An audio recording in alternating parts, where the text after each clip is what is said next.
The early version of the band. I'm Jimbo. I'm Matt. And it's 2:06 in the morning. 2:06. You know, Matt had to work late, got slammed, made like $300-400 million today, didn't you, Matt? Close to it, man. I'm just waiting to deposit it in the morning. Yeah. Remind me, I'll tell you about a trick we played on old boy about the lottery one time. Okay. When you said you was going to go deposit that, it reminded me. So it's a good one. So we've got some phone calls to talk about. And this is just the beginning. We have one of our wonderful team members who is communicating with Shelby Shell. You guys may tell a little bit difference in my voice tonight. I'm at a hotel. My family's in the room with me, and I can't get too awful loud because we don't want them calling noise complaints. Right. Or have a security breach while you're there, you know? Right. So if Ern or any of his flock show up, I can't really security breach, I just called it. Yeah. Yeah. If any of the flock shows up, I can't really have a loud altercation. So we might just have to give them a quick boot tonight if they show up. That works for me, Good man. dog, Doug. What's up? It's early out there, ain't it? What is it, like 11 o'clock? Yeah, something like that out there. Yeah. We'll let some more people roll on in. Yeah, man. We talked to Shelby. It's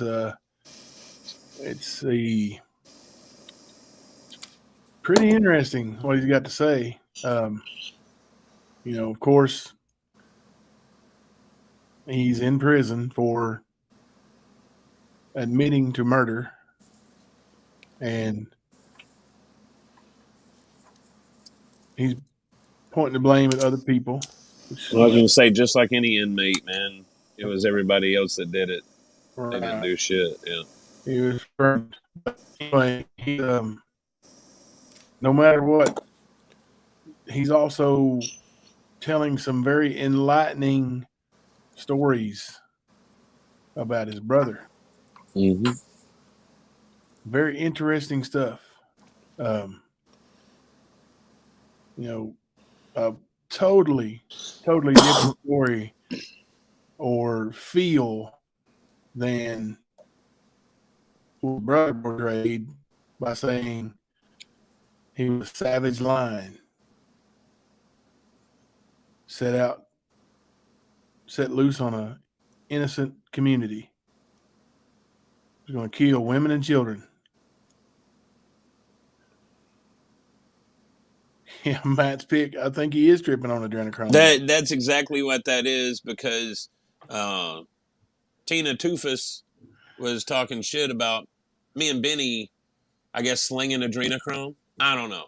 But she's made this comment about me before. She's even gone as far as to say I'm the biggest distributor on the East Coast.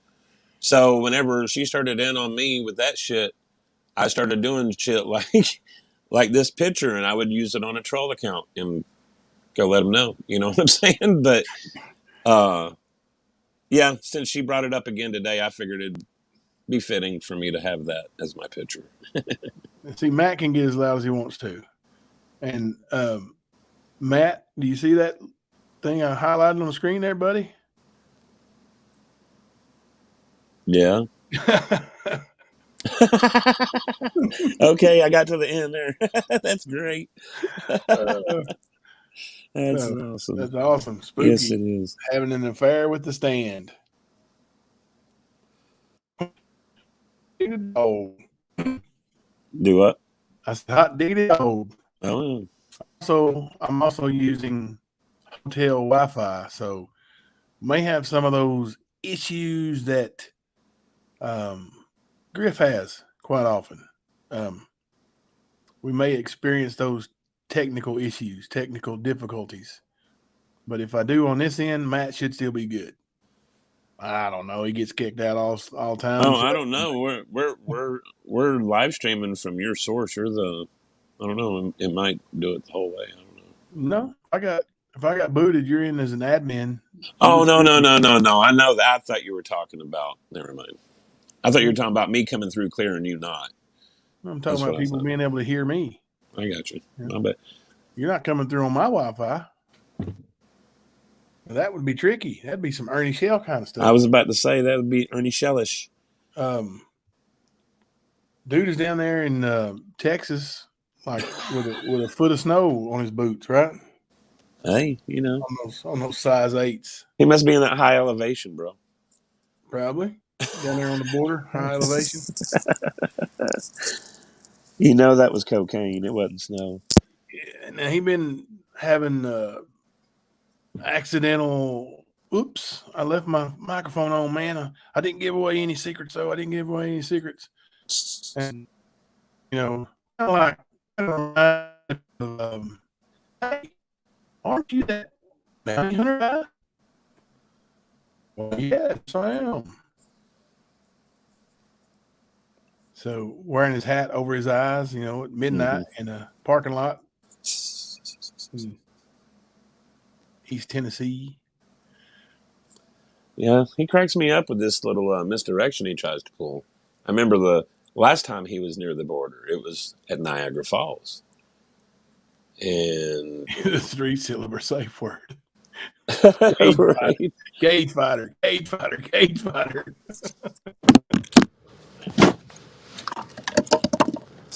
What were you saying about Niagara? Sorry, man. You there? I'm here. All right, cool. Sorry. So what were you saying? No. I was just saying the last time he was at the border, it was at Niagara Falls. Oh yeah, the other border. Yeah, it was October-ish, I want to say. But he was actually at Niagara then. Yep.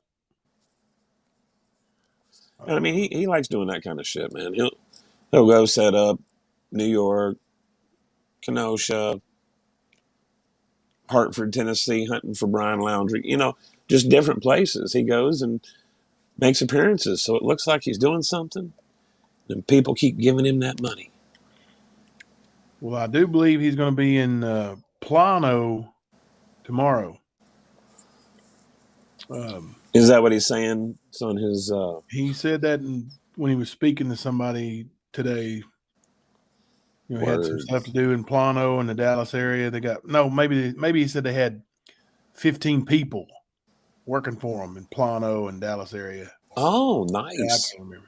Nice. I kind of when I listen to him anymore, I kind of just tune it out unless it's like something really significant because it's all the same stuff, right? All the same lies. He's changing his. Has Ernie been incarcerated before? Because I heard Tina tell that yes, he owns a gun where he goes, and I don't think that is legal. Do what? Ernie Oh, okay. Incarcerated doesn't mean you can't own a gun or carry a gun. He'd have to be a felon for that Yeah, to be the case. convicted Yeah. felons aren't allowed to carry a gun, and even convicted felons now can apply for their rights back as long as it wasn't a violent crime. I mean, honestly, the only thing I can see is if he was red flagged for being diagnosed with schizophrenia. Yeah. That's the only thing I can see. But Now we I do have don't. a screenshot of Ernie actually, It was to the FBI page. yeah, talking trash about them for he was denied the right to purchase a gun. You know, when they did the background check, they wouldn't sell him one. They wouldn't allow him to buy one, a handgun. So there was something with that for sure. Yeah, the Now, background, because you gotta apply for the permit. right. But yeah, mental reasons that can sure do it. That's what I was saying. Red flag for a schizophrenia type thing, man. Yeah. I mean, and that would make sense, and that to me is reasonable. Even though I love the Second Amendment, some people shouldn't be out there running around with a gun. I think everybody would agree that Ernie would be one of those people. Yeah. Just saying, not trying to be an ass, but he's one of those that shouldn't be running around with a gun. Now, whenever they were running around Newport, there was lots of times he was carrying a gun, and that was scary shit. Yeah, when he jumped out of the Hummer, he had a gun. Well, I mean, when they went and done their predator stings, Yeah. I know at least 2 of them were packing. I thought he was too. The last one, the last Yeah. sting they did at the park. But no, even like everywhere in town, like to the store or whatever, they running around with guns. You know what I mean? Like, and people are telling me like, dude, it sort of worries me. I mean, with all the incidents you have, people going off in the middle of Walmarts with guns and stuff like that, dude. I mean, I could see it. And he's one of those that you would really, really worry about snapping and doing that. Yeah. I mean, it's a legit worry. And he should not be running around with a gun. Thank you to whoever denied him. Thank you. Yeah. Now, I want to address something before we start covering this phone call. Lisa Williams, Bertoni Williams, whichever she's going by. You know, if you don't know the story, she had a bunch of emails sent from her to the principal, the school board, and the superintendent of the school where I coach basketball. And told them I was a predator and I needed to, not be around kids and I shouldn't be working there. And that she would sue the school board herself if I may continue to work there.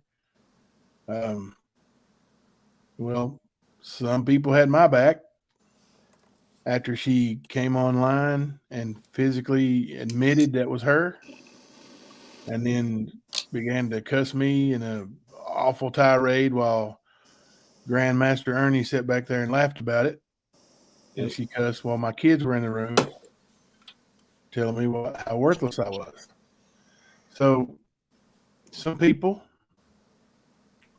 sent video evidence of that before Ernie was able to erase it to her job. And, well, she apologized. She sent me a message. First of all, she sent somebody else a message and was apologizing and was letting know that she had the wrong person. That wasn't even, she wasn't even talking to me. Mm-hmm. So then she finally messaged my account and, apologized. Seemed pretty sincere. Of course, she was worried about losing her job. paying her bills, putting food on the table at her house, her Yeah. career. So anyway, and she was in Ernie's live as a moderator, telling him that she apologized and she's probably going to lose her job. And I messaged her back and I told her I accept her apology and that I won't be messaging her employer. Mm. And she said she appreciated that and that she thinks it may be too late. She may lose her job anyway. So, And I'm sorry, I don't mean to interrupt, Jimbo, but I know that Lisa's probably watching. And Lisa, I just want to tell you, you need to go and watch that video again and keep your eyes on Ernie the whole time. Okay? I want you to really watch it. And I want you to see how little he cared about you being in that position to lose your job. He did not care. Just go and watch it. He's laughing, he's snickering, he's loving it because he has nothing to lose in this. Other people in it do. And that's why tempers were high. But go and watch Ernie. You'll learn a lot about how he is once you do. It's a reality check. I'm sorry. okay. So anyway, she apologized and, you know, she'd been doing it to get a screenshot to show her employer, whatever. She did apologize. And she even told me, she said, you know, what's funny, Jimbo? I actually like you. Well, I don't know about that, but, she, if you saw the video, she was, I've been waiting to get a hold of you for a long time. But anyway, the reason why I even brought this up is because I won't be bringing it up anymore. I'm going to put that in the rear view mirror and not worry about it. And I appreciate you guys having my back, but you guys have took a stand for the stand, and I appreciate it. So, and she's done enough damage on her own. Her employer knows all about it. So, and I appreciate you guys going to bat for me.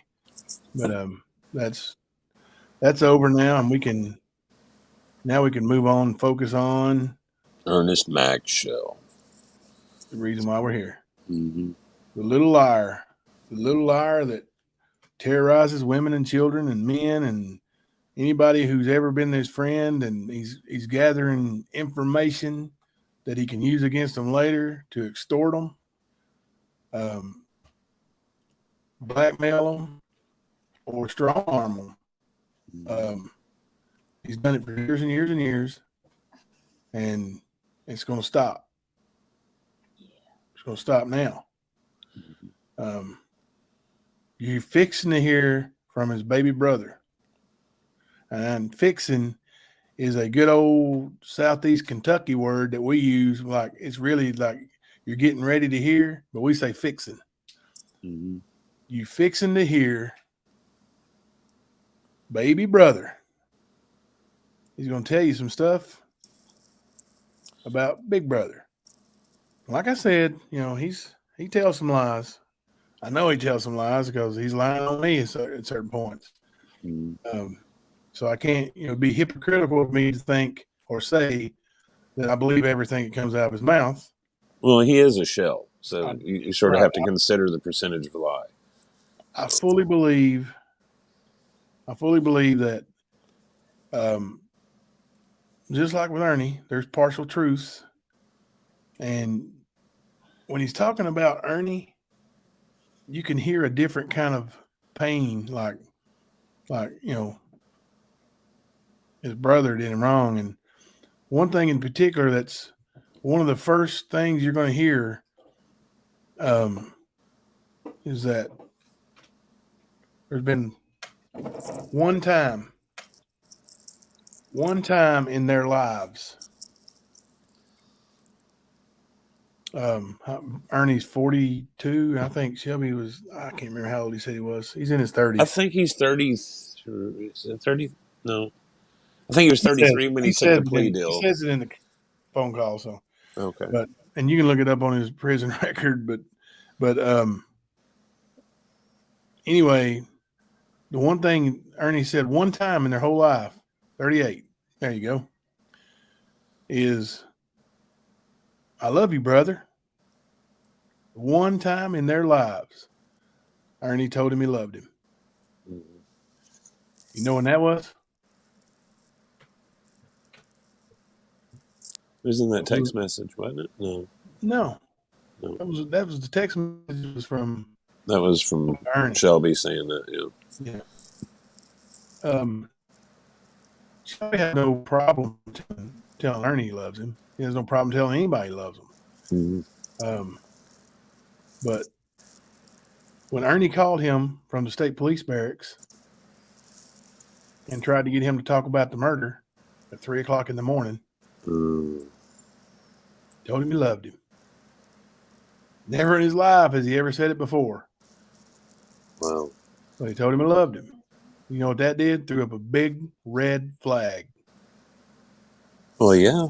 If you've never heard it come from somebody and they say it, you're like, what do you want from me? You know. If you hadn't said that, Shelby may have went ahead and confessed that night. Mm-hmm.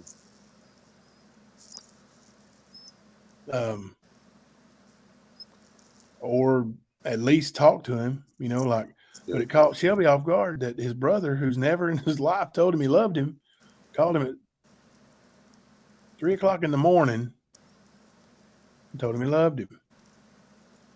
So I tried to upload the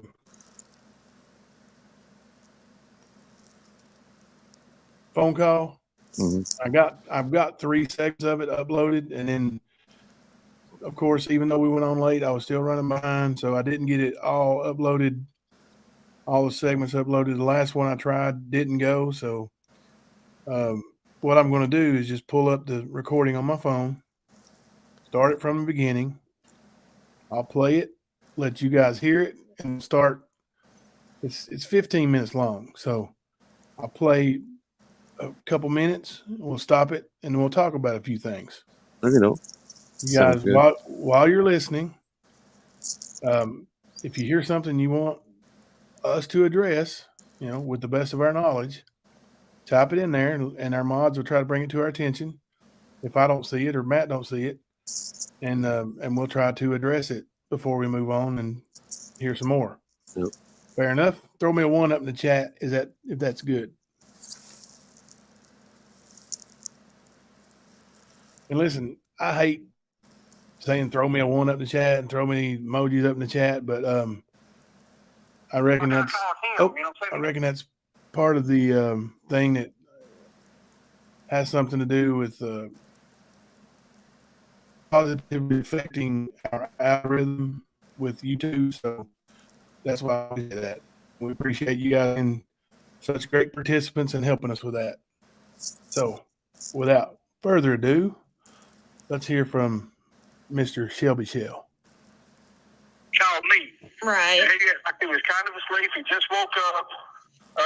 But we talked 5 times. The phone record proves we talked 5 times before the recording, So that just started. So that you rehearsed. Okay. And that's one of the things that is completely untrue. Of course, it's been 9 years ago, and Shelby's heard so many different stories from so many different family members.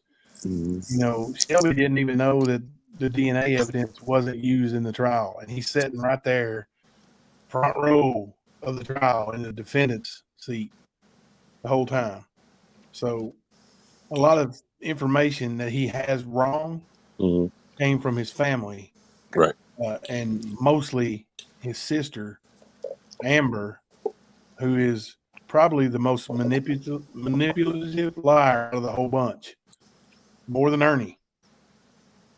And she has an unhealthy obsession with her brother Shelby, and she tells him what she wants him to say or wants him to hear, and she don't say, Shelby, you need to say this. She'll just tell him the story, over and over, and he hears that story over and over, and he starts telling that story. Mm-hmm. On his prison profile, if you want to contact him and talk to him, there's, his profile says that with his intellectual disability that he's going to mix up names and dates and, so take that into account. But when he said that he and I talked 5 times the morning I recorded him and the phone records prove it, absolutely untrue. Now, it is possible that, he talked to Ernie that morning more. Yeah. But he said the text message with him and Ernie was, give me 13 minutes and I'll, specifically 13 minutes and I'll call you back. But there was no 5 calls made between us. He called me. I wasn't ready for the call. I called him back maybe 2 or 3 minutes later and recorded it. Okay. So here's a little bit more. This with Ernie. Me and Jimbo was talking on the phone to go along with Joe. Ernie was there, but I was supposed to act like I didn't know about it. You know what I'm saying? I even said, "You think I should kill Ernie, my brother?" You know what I'm saying? Over the phone. And okay. And right there, he said, I even said, talking about himself, "Do you think I should kill Ernie?" over the phone. Well, he didn't say that. No. I got the whole tape recording. Yep. Played it in court. He never said that. Why does he think he said that? Ooh. Because Amber told him that. Because Ernie's story, and you're going to hear more about that, was that Shelby was planning on killing everybody. And I'll tell you right now, Ernie told me that Shelby thought I was rich because I just had bought a Suburban, a damn used Suburban, and at a buy here, pay here lot, no less. But Shelby thought I was rich, so he was planning on robbing and killing me. That's what Ernie told me about Shelby. Now, you can already hear Shelby talk about him doing that with many others. So it kind of adds up. All right, we'll play a little bit more here. All right.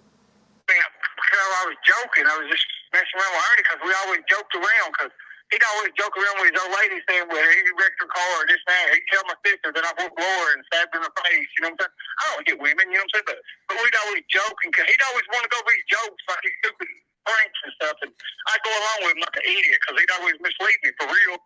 But let's see, Ernie tried to call me that night. From the police station, the police said, I got the recording and stuff, the phone record, the phone call. He said, Ernie, it's to call your brother and stuff, and see if you can get him to admit it on tape. I didn't know nothing about it. Then I suppose Jimbo wanted me to joke around with Ernie about something, but I didn't know nothing about it. Right. So I said, Ernie, what are you talking about? You know what I'm saying? Well, because we was on the phone, I said, what are you talking about? Because he said he loved me, this and that. Ernie never told me. All right. Let me play that. Let me rewind it just a little bit. Yeah. A couple of things we're going to go over. I'm over here talking to the mic or to the mute button. All right. The first thing is he just told you that he talked to me 5 times that morning. 5 phone calls. Yep. And we talked about going along with a joke, making a joke. Because that was what they said in the defense. You know, it's going to be a joke. Going to be a joke. We're going to say that it was a joke, and you really didn't kill the mayor, but you was, playing a sick joke. Mm-hmm. That's why he said that. Well, now he talked to me 5 times that morning, and we went over all that, right? Mm-hmm. But let me play a little bit. Right. The phone call. He said, Ernie, it's to call your brother and stuff, and see if you can get him to admit it on tape. I didn't know nothing about it then. I saw Jimbo wanted me to joke around with Ernie about something, but I didn't know. He didn't know nothing about it. He know Jimbo wanted him to joke around with Ernie about something. Mm-hmm. Did he find out that morning when we talked 5 times that we were going to joke around? That was his first story. Or because he almost let it slip. I didn't know nothing about it then. All I know was, Jimbo wanted me to joke around with Ernie about something. So, And make no mistake, I do believe that Shelby Shell has been manipulated by Ernie, by Amber, and probably by a bunch of more people in his family. Mm-hmm. It seems I like agree. Yep. he's, and you're going to hear him talk. It seems like he's not that savage lion, but rather he's been pretty gullible his whole life. Mm-hmm. All right. Now we'll play just a little bit. I want you to hear one thing, and then we're going to stop and talk. About it. Right. So I said, Ernie, what are you talking about? You know what I'm saying? Well, because he's on the phone. I said, what are you talking about? Because he said he loved me, this and that. Ernie ain't never told me he loved me. You know what I'm saying? You hear that? Sure did. He said he loved me. Ernie never told me he loved me. He never told me he loved me. Damn, Ern. This is your baby brother, man. Fuck. Yeah. You got to be up to something to tell him you love him. That's pretty fucking sad, dude. And by all accounts, Shelby was a troubled child. He was abused at home, both SA and physical. Mm-hmm. So, and Ernie, his big brother, never told him he loved him. It's pretty. Man, it's sad, Ern. Now, there's a bunch of content creators who play a little clip of somebody else's content, of course, and they'll go, Ern, you're a piece of shit. Ern, you're a piece of shit. But Ern, you really are a piece of shit. Yeah.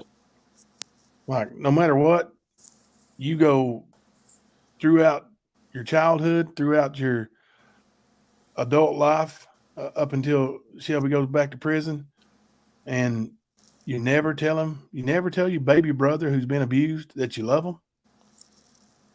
Man, you are self-centered. Yeah. Fucked up, Ern. All right. So, I mean, you kind of see there's no excuse for committing murder. Well, but you kind of see why Shelby's a troubled child, right? Well, yeah. Oh, yeah. Right. Not today. Exactly. Ernie is definitely manipulating people around him, just like with Lisa Williams. Mm-hmm. In her message that she sent to the school board, she showed me, and she told the superintendent, I think she told me in one of her messages, that wasn't me. Do what? You were breaking up, brother. She said that was not me. Yeah. Like she was not acting as she normally does. Well, of course not. Of course not. She was acting on the behalf of Ernie. Yep. And the bullshit that he's spun and fed. Like, I'm pretty sure he's probably made himself an extreme martyr in her eyes. Like, you know how he likes to work that angle.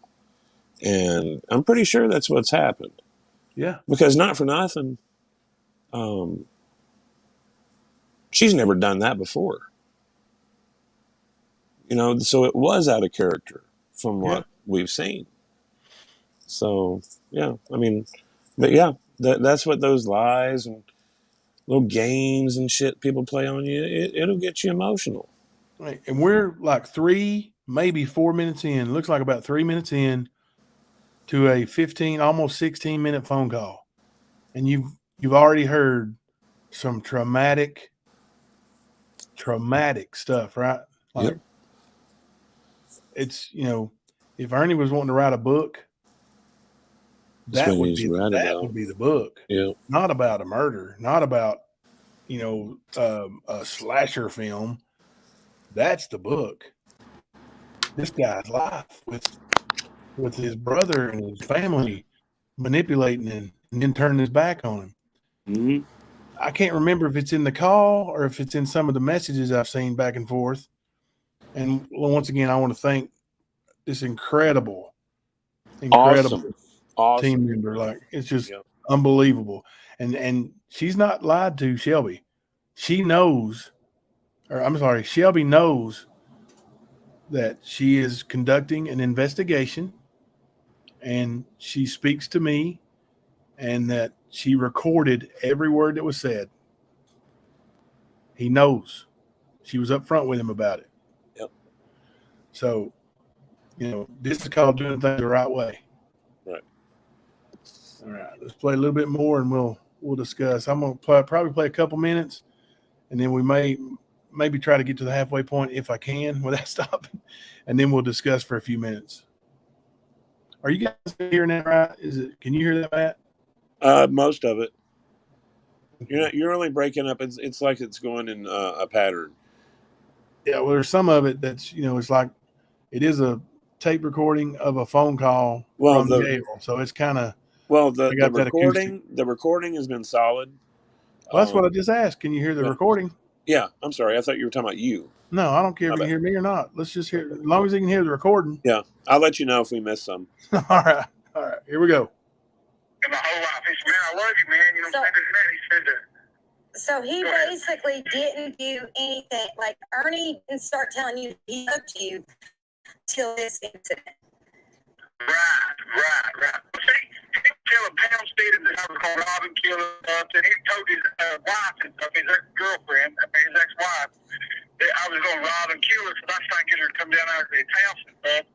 And then to spend the night with me.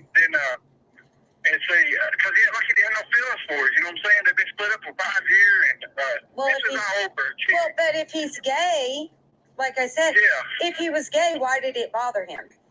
Exactly. Plus, he was telling other people, he called Patrick, this dude that Patrick told him I was going to rob and kill him, that Shelby's going to kill you. They started telling people I was going to kill him and stuff, and I'm like, Ernie, why are you saying this stupid stuff for? You know what I'm saying? Then that's when I got my stuff and left and moved in with Laura. All right. Let's stop right there for a minute. Okay. Damn. So if you got a killer that is a savage lion and you're afraid of, and he told you he's going to kill Pam Stevens, told you he's going to kill Jimbo, told you he's going to kill this guy named Patrick, and Ernie says he told him he was going to kill his mama and mom and Doug and Uncle Doug and Uncle somebody else, and if he's told you all this, what are you doing? Yeah. Why are you waiting? Why are you not holding him accountable early on? He's a savage lion that's killing everybody left and right. You said he's a serial killer. You're going from YouTube channel to YouTube channel saying he's a serial killer. And I was just reviewed back when he went on Griff's channel way back when I was first starting to watch YouTube. Ernie's talking about the prostitute from up in Lexington, Kentucky, that was murdered. Well, there was foul play suspected. She actually died of a drug overdose. Well, Ernie says, and I didn't remember all this until I watched that little clip today, but Ernie says that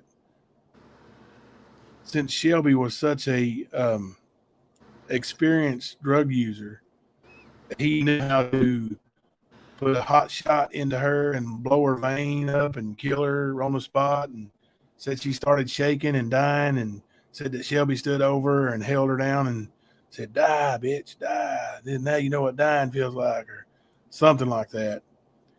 And then he said that the earring from the dead prostitute was in his girlfriend's car. Yep. He even said there was DNA from that dead girl's earring. Yeah. It depends on what day he's telling it, on what details he gives. Yeah, but yeah, he's definitely used that one and morphed it. Yeah, if there's DNA and there's foul play suspected and there's no connection between her and Shelby at all, and you go get DNA evidence shows that her DNA is on an earring that's in your car, you believe that they're not going to arrest Shelby for that? Right, that's what I'm saying. Like, you believe they're not going to throw that charge on him? I mean, there are times that the police do things that look like they're incompetent, but they're not that bad. Like, let's give them some credit. It's And then crazy. he's talking about them sharing women. And Shelby. And you know, I try and get his ex-wife come there and spend the night with me. What? Because he told me she had no feelings for, I don't care if I had any feelings for her or not. Like my ex-wife, I would not be cool with being in the same roof, sleeping with my brother. Mm-hmm. Not in front of me. Like I wouldn't be there for that. Nope. Even if I said, yeah, man, I ain't got no problem with it, I wouldn't be there for it. Mm-hmm. Why would you Ernie had no subject yourself? problem. And then you got the question about him being gay. Mm-hmm. And probably wouldn't bother somebody who was gay, right, to let his wife go do whatever. Well, I mean, he's bisexual, but like I said before, I think he's just a chameleon when it comes to it. Like whatever serves or fits the bill at the time, whether it be a man or a woman that he can scam, he'll go that way. You know what I mean? Yeah. But I'm, like I said, man, I'd never seen through Ernie, and I feel about 3 inches tall sometimes because I allowed this guy around my family, and I believed him, and I loved him like a brother, man, like a son. Mm-hmm. And we looked out for him. And now, seeing what I'm seeing now, hearing what I'm hearing now, like he's definitely a strong manipulator. Yeah. And he's definitely been doing it for a very long time. Yeah. So that might be the chess master bullshit he likes to spew. I don't know. And I'm bouncing around all over the place a little bit here, but I'm starting to think of things. And he said on the stand, being a big bragging man that he is, that he said that he just, I told Shelby, if you're gonna kill me, man, at least fight me. Kill me with your bare hands. Give me a fight chance. Mm-hmm. No, I didn't see any signs like that. I mean, he's always been a scam artist, but never nothing like that. Not at all. But there's a lot of people who never saw anything like that too. Lots of people. Hell, he's got 3,000 subscribers over there to his channel right now that would drink a bunch of Kool-Aid and go down with the ship for him. So he's like he told Eric Rush, he's good. And I admit that I was a big sucker. I like to think that I'm more mature and I would see through it now. But hell, who knows, man? When you care about somebody and they're your friend, I was raised up, man, that, friends are family. You get their back, yeah, man. Right. You're loyal. And but he's telling that story about, please just give me a fighting chance. And Shelby said, no, you know too much of that martial arts shit. And then Ernie kind of, had that smug look on his face like, yeah, I know a bunch of that martial arts shit. That's the look he had. But so if Shelby is obviously a killer, right? He's obviously killing. He's a serial killer. He's killed. He's got a body count. Yeah, man. Yeah. And then he's going to kill that little boy and his mom with the Coach purse. And he's going to kill your family, your grandma. And he just told you straight up, face to face, that he will not give you a fighting chance because you're too much of a badass. Yeah. Okay. Why didn't you turn him in? At that point, you either take matters into your own hands or you turn him in. Right? Mm-hmm. Why do you wait? Like he went through that roadblock at the state police that night. Yep. And that's what they asked him on the witness stand, the defense. When you went through that roadblock and all of this had already happened, why didn't you tell the state police at the roadblock, I'm in the car with a killer? Because he was part of it.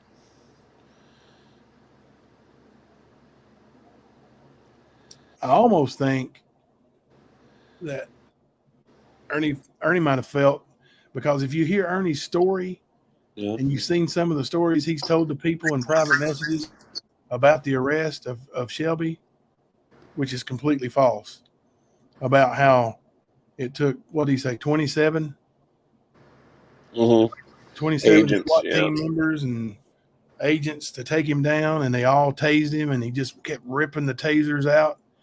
And finally, good old Ernie had to go knock him out and put him in the squad car himself. Right? Sorry. I know you're trying to be dramatic and everything, but that's his story. Right? You can only hold it back so long, dude. Right? But that's his story he told, right? Mm-hmm. Oh yeah. So I mean, if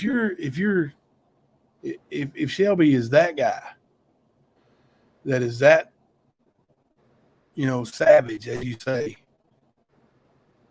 then he's a better con man than you are, because you listen to him on this cassette, or not a cassette. Oh, that's old school. But you listen to him on his recording.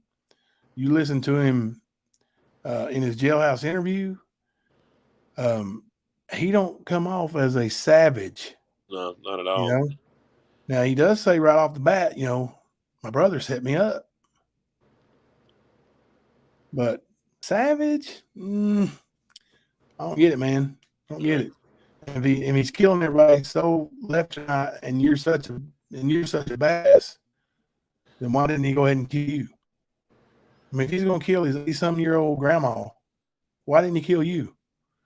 Damn old man talking about cassettes. Hell yeah, man. I remember 8 tracks and I've still got some cassettes, man. Yep. My wife and I, our first date, I had a cassette player in my car, and I had a Firehouse cassette. Hell yeah. Them? Oh yeah. Oh yeah. First song we ever heard together is "Don't Treat Me Bad." Yep. So that's kind of been our little thing. All our marriage and love life is "Don't Treat Me Bad." I love me some mixtapes, man. Yeah, but didn't they get a whole lot easier when you could burn DVDs and put music to them? And oh yeah, for sure. But it's even easier now that you can just put MP3s together and put a playlist on. Remember the day of taking tape to both sides of the cassette and recording off the radio? Yep, dude, that was the best, man. That I wished I had some of those back. Cassettes and a pencil. I would pay good money to have some of those back. Oh gosh, yeah. Just the memories in them, dude. It's good stuff. Yeah, Angel Girl Ernie did say that in one of the messages, that Shelby had the jailers under his control and gets to leave when he wants to. But Ernie was delusional because nobody gets to leave the jail when they want to. But he was saying that Shelby was in a jail in Georgia at the time. He's been in jail in Kentucky since the day he was arrested. And then, Ernie messaged me back. So I knew you wouldn't believe me. And I was like, it ain't that I don't believe you, man. I want to believe you. It's pretty out there, Yeah. So used to record the Hot 9 to 9. Yeah. Stay up, watch those MTV Friday night videos and stuff too. Headbangers Ball and shit. There you go. Hell yeah, dude. Let's see one in the chat if you guys want to hear a little more from Shelby.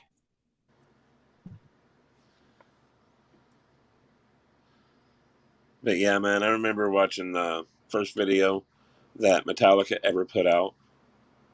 And it was the video to the song One from Injustice for All. And like they had never, ever, ever in a world of nothing but music videos at the time, never had a music video. So it was like, and it was going to be premiered at midnight. So me and all my buddies were over at his house, and we sat there and we were just smoking weed and waiting. Man, it was like glorious, dude. I remember it so well. It was great. I love those times, like with Headbangers Paul and MTV Raps and all of it, dude. Like, it was good stuff, dude. Really good stuff. All right. While the hotel heaters kicked off here, let me play a little bit more from Shelby.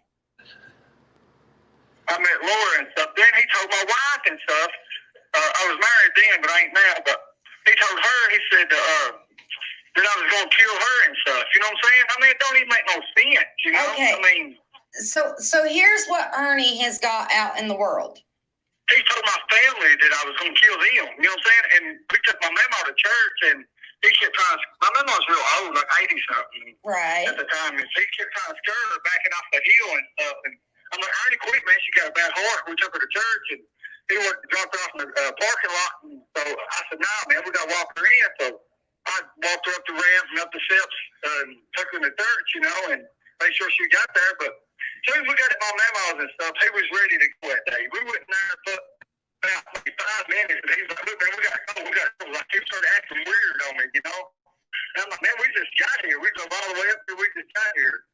Then he just started acting real weird. You know what I'm saying? Like, I don't know. That's when I gave him the gun back to be Jimbo's, you know what I'm saying? Because Lord, my wife said, look, we need to get a gun. They're going to quit selling guns, this and that. It's going to be hard to get a gun. And after that, I got it in the text message. I got the text message from Kemper and stuff. His said something about saying he's convicted felon of a handgun. So I thought they thought that they have a handgun. So I took it back. To Jimbo. Jimbo went home, so I gave it to Ernie. Right. Well, Ernie shot all Jimbo shells up, and Jimbo called me like, look, man, why you don't shells up for, you know? Right. I give a gun to Ernie, you know what I'm saying? Let's talk about a few things. All right, man. You're going to have to probably go back like 10, 15 seconds because you were breaking up bad. The phone call was breaking up bad? Yeah. At least I didn't catch it. I don't know if everybody else caught it, but. All right. His said something about saying he's convicted felon of a handgun. So I thought they thought that they have a handgun. So I took it back. To Jimbo. Jimbo went home. I gave it to Ernie. Right. Ernie shot all Jimbo shells up. Jimbo called and like, look, you shoot all those shells for, you know? Right. What are you talking about? I give that gun to Ernie. You know what I'm saying? Okay. So there at the beginning, he's talking about how Laura, his wife, was, Ernie told her that Shelby was going to kill her. Well, that lady probably is tortured, right? Yeah. Because not only is she Shelby's wife, but she's Ernie's ex-girlfriend. She's got, I think her children are maybe an adult child. She was like 12 or 13 years older than Shelby. She's probably tortured. If Ernie's really telling her that Shelby's going to kill her, and then, obviously you see how Ernie treats women. Yep. And she's been through that shell. Then it's hard to say what's going through her mind, period. Now, I will tell you a story. Nah, I'm not even going to tell it. Shelby ain't got a chance to defend himself. I'm not going to say it. So I'll give him that courtesy anyway. Shelby does have 2 children. So in his 11 year or his 1 year on the streets, he's been very busy. fathered 2 children and a total of being out. And that's not false. He has been out since age 11. Like he's been on, what he says street time about a year. Yeah. So, and he fathered 2 kids from 2 different women. So, anyway, then he starts talking about the gun and said that he was giving the gun back to Jimbo. And I guess that's where Ernie keeps saying that I gave Shelby the gun. I gave Shelby the gun. Because I never heard nobody say that except for Ernie. And I was wondering where it's coming from. But sounds like it's coming from the Shell family, from Amber. And so, but the thing is, Shelby will tell you, I think he says it here in just a minute, the defense told you that the gun wasn't even a working gun. It wouldn't fire. But Shelby just now said that I called him asking him, why'd he shoot up all my shells? Well, if the gun wouldn't fire, how did he shoot up all the shells? Mm-hmm. Right? Yep. Those stories are just not working. So that's a bunch of misinformation being fed to Shelby from the Shell family. They probably said they heard this, they heard that, and then put something into Shelby's head. But you can't blame, because he said he gave the gun to Ernie, right? So Ernie shot all the shells. Well, how did he do that if the gun wouldn't fire? Yeah. You can't have both of them, right? Just like he said he couldn't be in two places at one time. You can't have both of those statements. Right. If the gun don't work, then Ernie didn't fire all my shells out of it. So that's just not true. One of them are not true. The defense said the gun didn't work. So I'm going to go with that. That's what the ballistics say. I was going to say that's bad. Yeah.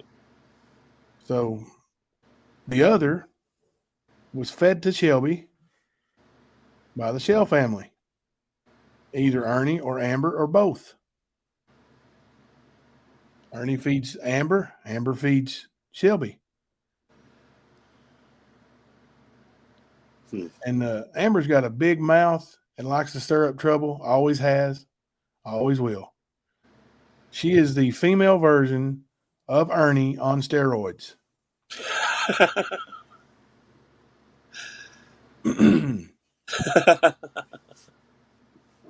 Right. Let's play a little bit more. And I got the text messages and stuff to prove it. You know what I'm saying? Here is what I understand from the trial. And this is what I want you to see. Like, DNA was not a part of the trial at all. You realize this, right? And then okay, right quick. Our investigative helper there says DNA was not even a part of the trial, which it was not. Right. They had one DNA sample that didn't match Shelby, and it didn't match Kevin Dixon, the guy who was supposed to be there at Ronnie Heen's house that night. The person that originally was questioned. Right. And I like that you said that too, because I'm going to come back to that. But so there was no DNA, but Shelby kept saying that. He sold that to True Tragedies, remember? Yeah. She looked at the camera and said, Ernie, his DNA wasn't there. There was two men's DNA. Why did you not give a sample? Blah, blah, blah, blah. Well, you were told the wrong thing, Betty. That's not true. Not true.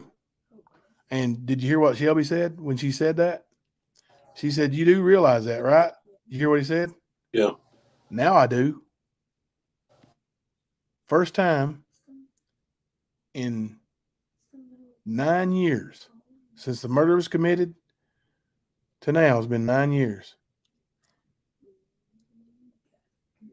And that's the first time he's ever known that DNA wasn't a factor in the trial whatsoever.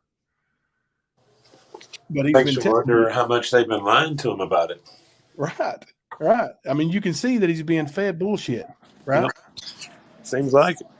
Mayflower, they don't know whose DNA it was. They don't have a match. Ernie's DNA would have been close enough to Shelby's. Shelby did give DNA. Ernie's DNA would have been close enough to Shelby's that they would have flagged it. If Shelby's DNA had been there, or when Shelby gave his DNA, if the DNA was close, like would have shown that it was a relative, they would have got a warrant for DNA from Ernie. Yep. So yeah, that's not a thing either. The motive was robbery. Robbery. There was items stolen out of the house. There was guns stolen. There was pennies, like a jar of wheat pennies stolen, and some old jewelry that was beat up with a hammer, and that all comes out in trial. Shelby says that Ernie tried to sell it to him, And I said that Shelby tried to sell it to me because he did try to sell it to me. And I told him I didn't need any beat up jewelry. I didn't care if it was diamonds or not. I sure couldn't use it. And so, but that beat up jewelry has been thrown at everybody in the trial pretty much. Well, both the Shell brothers, because those are the two who are on trial. Yeah. Technically Ernie wasn't on trial, but make no mistake about it, the defense put his ass on trial. You see that comment? That the unmatched DNA was Ernie's. That's the reason why I just said what I said. Okay. Yeah, I saw it. I'm trying to read here. Oh, and we were talking. What statement did I tell you remind me of? We're gonna come back to it. Hold on. Kevin Dixon.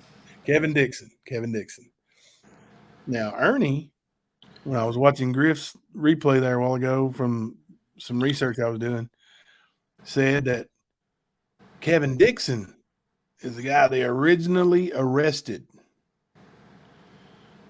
No, it wasn't Ernie. Oh, they questioned him. Yeah. They brought him in for questioning, released him an hour later. No arrest was made at all except for Shelby Shell. Yeah. The only person arrested in the investigation, in the crime, was Shelby Shell. So when you say Kevin Dixon was arrested, you are incorrect. You are defaming his character. Yep. You should know a little bit about that. Just a wee bit. Oh, I know you. I know you're not being snarky. I'm trying to answer when I see these questions. And hey, that's what we're here for. You got a question, ask it. If I can answer it, give you my opinion on it, and your opinion is just as good as mine. Neither one of us was there, so we're just going by what we see, what we hear, what we read, and forming an opinion. So I don't think you're being snarky. I'm sorry if I sounded like I was coming at you, but I wasn't. So those two, the arrest was interesting that he said that Kevin Dixon was arrested because Ernie doesn't allow for slips of the lip, right? Mm-hmm. You don't. I mean, if you say something, then you meant it, right? I mean, you don't say it like the father of the missing child said she was a tough little girl. Oh man, they should put him under the jail right there. He's guilty, right? According to Ernie. Yep. According to Ernie, that's it. Put him in jail. He wouldn't like me. I'd put his ass in jail. No, you wouldn't, because you ain't going to add to your 1,156 arrest total. All right. I think we might be close to halfway through it. Let's hear a little bit more, and we'll stop and chat a little bit. You ready? Like, Ernie's past is catching up to him. And I'm telling you, this needs to happen because, well, he's a jerk. But, whatever, you hear me? Because look how he treats the women, you know what I'm saying? Oh, I know how he treats women. Oh, I do. They don't deserve that. You hear me? No, they don't. Kids and stuff. He's like makes the woman do everything for him. He's lazy. He's sorry. He won't work. He won't get a job. He mistreats them. You know what I'm saying? Right. Nothing like I don't know. It's Okay, that's pretty interesting. Yep. That's pretty interesting. Baby brother just said his older brother was sorry.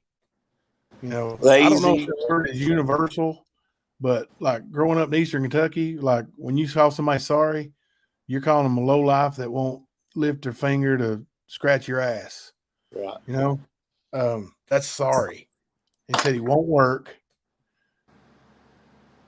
and mistreats women. Yep. You know what he just did? He nailed Ernie. Like he said, he gave, when you look up Ernie Shell in the dictionary. Yep, that's a pinpoint. That's Ernie. Dude. Yep. I was over here saying amen. Because he's preaching.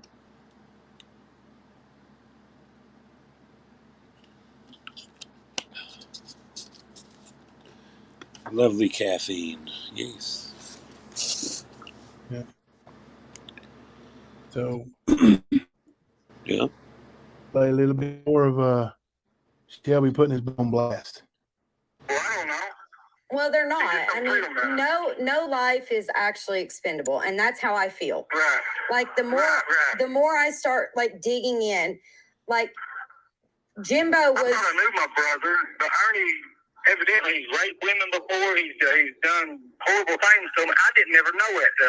We went to trial and old girl broke down. You know. Mm-hmm. That was weird. You know what I'm saying? Because Right. Lucinda got on trial and said he raped her and everything. Well, She broke down during in the tears and trial, that wasn't part of the trial as far as the rape goes, but she did say that he had threatened her 3-year-old daughter or granddaughter. Yeah. Okay. So there again, you have Shelby. Now Shelby was sitting right there. And he said, old girl got on the stand and was breaking down and crying and everything. But then Shelby tells you what his family has told him, that Ernie has done the R word to Lucinda. Yep. And that now he was there. He saw the testimony just like we all saw it. Yep. And she did paint a morbid picture of Ernie, but he didn't say anything about that. And you would think that would have came up for sure if that were true. And that would have been charges. Right. Most likely. You know what I mean? Like, yeah. But so that part, I feel like, is another thing that's been fed to Shelby by his family. Chris D 45. Oh, they were in here the other night. This is one of Ernie's main people here. So Shelby is convicted killer. Why would anyone believe him? I don't know. Why does anybody believe Ernie? Ernie is a convicted scam artist. oh yeah. But yet you send him money. Why would you do that? Why would you send a scam artist money? Repeat offender. Yeah, shame on us. Mayor's family having relived the trial. Did you know I've talked to him? Chris D 45. Did you know I've talked to him? Bet you didn't, did you? Bet you didn't know that. Anything else from Ern's side of the fence? Are you going to stay and listen to the rest of it? You should. Yeah. Maybe you'll learn. See what your boy's about. If you don't believe a convicted killer, then why are you sending money to a convicted scam artist? And he is a convicted scam artist. Mm-hmm. Like he paid restitution on a big wrestling scam he ran. Well, not even just sending money, but apparently one of the sheep got out. That's even worse. You believe that dumb shit? Yeah. Like, come on, sheep. Yeah. I mean, they know what a sheep is. They're acting it out right now. Put a 1 in the chat if you think Chris D 45 might just be Ernie. Put a 2 in the chat if you think they are obviously covering for a scam artist.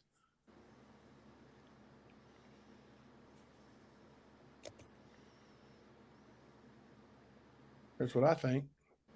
Yeah. Sheep free zone. I would play that sheep song, but I'd hate for Ern. Yeah, we don't even want to give that any airplay over here, man. Like that noise. Ernie's gig is up. His lives. Did you see all those people requesting refunds today from their Cash App? dude, it's funny, man. Like, where are all the mods? Yeah, I think he's got a couple of new ones, but like, where are all the army of mods you was having over there, Ern? You was talking about an army. Really? Okay. Girl, if she likes to look at Ern, she just look at Shelby too. I mean, they look like twins. Yep. In the face. I mean, they really do. The only difference is Shelby's taller and has bigger feet. Yep, he does. That's another thing. Old Ern caught in a lie. Now, and Shelby's going to talk about that here in just a minute too. Did you know Shelby's story that Ernie's story that Shelby was wearing his boots? Remember that from the trial? Yep. Shelby was wearing my boots. But they never found those boots. You know what? Shelby told an interesting story about those boots. Yep. He said, Ernie wears a size 8. And I wear a size 11. Now, let me tell you. 11's not fitting in an 8. Yeah, you try to squeeze your foot in a size shoe that's 3 sizes smaller than yours and tell me how it works out. Tell me how it works out. Good luck to you is all I can tell you. Jenny Penny said, Shelby's way better looking than him. He probably bathes more often. Now, now let me touch on something while we're comparing Ernie and Shelby and we're talking about looks, but I've been playing probably 10 minutes of that so far. Have you heard Shelby cuss at this lady? Nope. Have you heard him disrespect her at all? No. Now, this lady has told him she's investigating and that she's recording him. She's told him up front, and he's still being respectful. He's not cussed one time. Do what? He's not cussed at her one time. Yep. I don't even think he's cussed, period. I don't think so. Yep. But there's a difference between his demeanor and Ernie's. Like, who is the hero inside? Who is the savage lion? And who is the person who has a heart, it seems. Yep. I mean, Shelby almost seems normal, dude. Like, just, yeah. Hey, what's up? We got, what? Ernie, however, man, it's almost, it's like watching some damn Clive Barker shit or something. I don't know. I'm stepping outside of my bias because I'll be honest with you, and I even told the lady who's recording this stuff for us, I talked to her on the phone. I said, I have a bias. I know Ernie for 20 years. Like, we're friends. I considered him family. But, if I'm being unbiased and looking at it from the outside as if I don't know them, just like I've told all you guys here at the stand, I don't think I could have convicted Shelby. I would have been one of those ones who wrote not guilty. What did he do today, Spooky? You said he weirded out Benny. Ernie weirded out Benny? God bless, that's got to be tough to do. Yeah. What was he on the border trying to cross or something? Because they might keep him over there. Like, he won't be able to cross back over.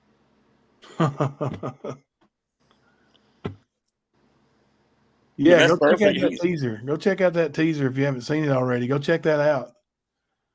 The one from the phone calls? Yeah, it's got there's a link up there from Not Today. Go check that out and check it all out, man. We're gonna be posting every bit of this. And we discussed possibly making this a subscribers only, and then you have to be in here so long before you can comment and all that stuff. But didn't want to give them any reason to say that we're keeping them out, and we wanted Ern to come in here and check it out and be front row. Yep. So we decided to just leave it alone, and that's where you get these people like Chris D45, and there's probably more. Yep. Probably have a couple more come in before it's over, and I guarantee you there's going to be more of them come in over the next few days. Now, see that? They're not just coming and watching. They're going to come and stay. Many of them are. Mm-hmm. Ernie was talking to himself, making weird faces, making weird motions with his hands. It was weird. You say it seems about par for the course, isn't it? Yeah. Oh, listen, now you know what that Cash App thing sounds like, right? That little ching or whatever. And yep. I heard that thing go off like 15 times during just a few minutes I was watching Ernie's live, like people are feeding this dude, man. Well, I think he asked for like $1 from everybody watching or something. I can't remember exactly, but I think that was the gist of it. I think that might have been what you were hearing. That was today, though. That was today. No, it wasn't. And the little clip you saw, it was, like he wasn't being serious. He was saying, here, see what I'll do. I'll say, everybody better give me $1 right now. that was just I got you. Him playing around, trying to be sarcastic towards us. Oh, I got you. But definitely, he's definitely still making some money. Hell, even if everybody in there gave him $1, it'd still been like $200 probably. He's probably about to move to Mexico with all that money, man. Yeah, he can do real well down there. Yep. All right, let's play a little bit more. So when you threaten a child's life, that's a no-go for me. Yeah. Hey, he said, see, what did he say? He said, we was on the side, not on the side of the road. He said, we was driving down the road and we seen this woman and this kid. And I said, yeah, there's a leak. Pop, pop, pop. I don't do that dumb stuff. That ain't even my words. You hear me? Yeah. I never hurt no kid. Well, what is... All right, you guys remember that story? Shelby saw the woman with the Coach purse and the little kid, 2 or 3 year old kid, and he said, there's a lick, pop, pop, pop. Yeah. Put 3 bullets in for the kid and mom and Ernie, I guess. But whatever his story was, but you hear Shelby just throw that one out the window right there? Yep. Like, even to Shelby, who is admittedly has a intellectual disability, even to him, that sounded crazy. Right. Driving down the road, and that story was just unbelievable from the get-go. Right. I And mean, let me tell you something, Ernie. If you had told the jury that Shelby confessed and told him exactly what he said and then moved on, once they brought all those witnesses in to show what a damn liar you was, it may not have been so bad. But after you sat up there and told those friggin' unbelievable, outlandish, out of this world stories about driving by that woman and giving 3 minutes worth of things that could have happened or what did happen that happened while you were driving by, and then acting like you were just told a story at a campfire when you threw your hands up like if you had just been simple and told the truth and not tried to be a storyteller and make up BS, the jury might not have come back hung. They may have. The defense put on a hell of a case.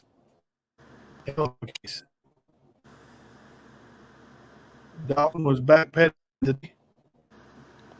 do what? Tony said Dalton was backpedaling. Yeah. Well, he's being extorted. We know that for sure because he said that, and then asked Jamie to take it down. So, just like the lady Rosie who went after Ernie and said, you son of a bitch, you call my 10-year-old daughter, you text my 10-year-old daughter behind my back. And then she said she'd come on and talk about it and she would give some more info. And then all of a sudden, everything's erased and she's not talking. And Ernie's bragging about, let's see your receipts. Yep. So, Mr. Extortionist is at work. He's working hard. 100%. Yep. You best believe it. And They especially overtime right now. He said he was backpedaling and they still showed the text about cats anyway. Yep. They're not going to stop, Dalton. Dude, you need to make a stand, bro. You got to. Go get your lawyer. Take care of your problems.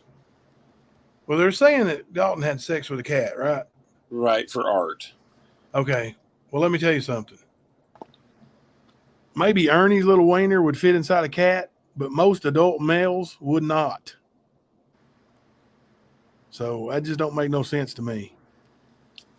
But this is the same people that talk about spider demons and fucking cannibal restaurants and just UFOs.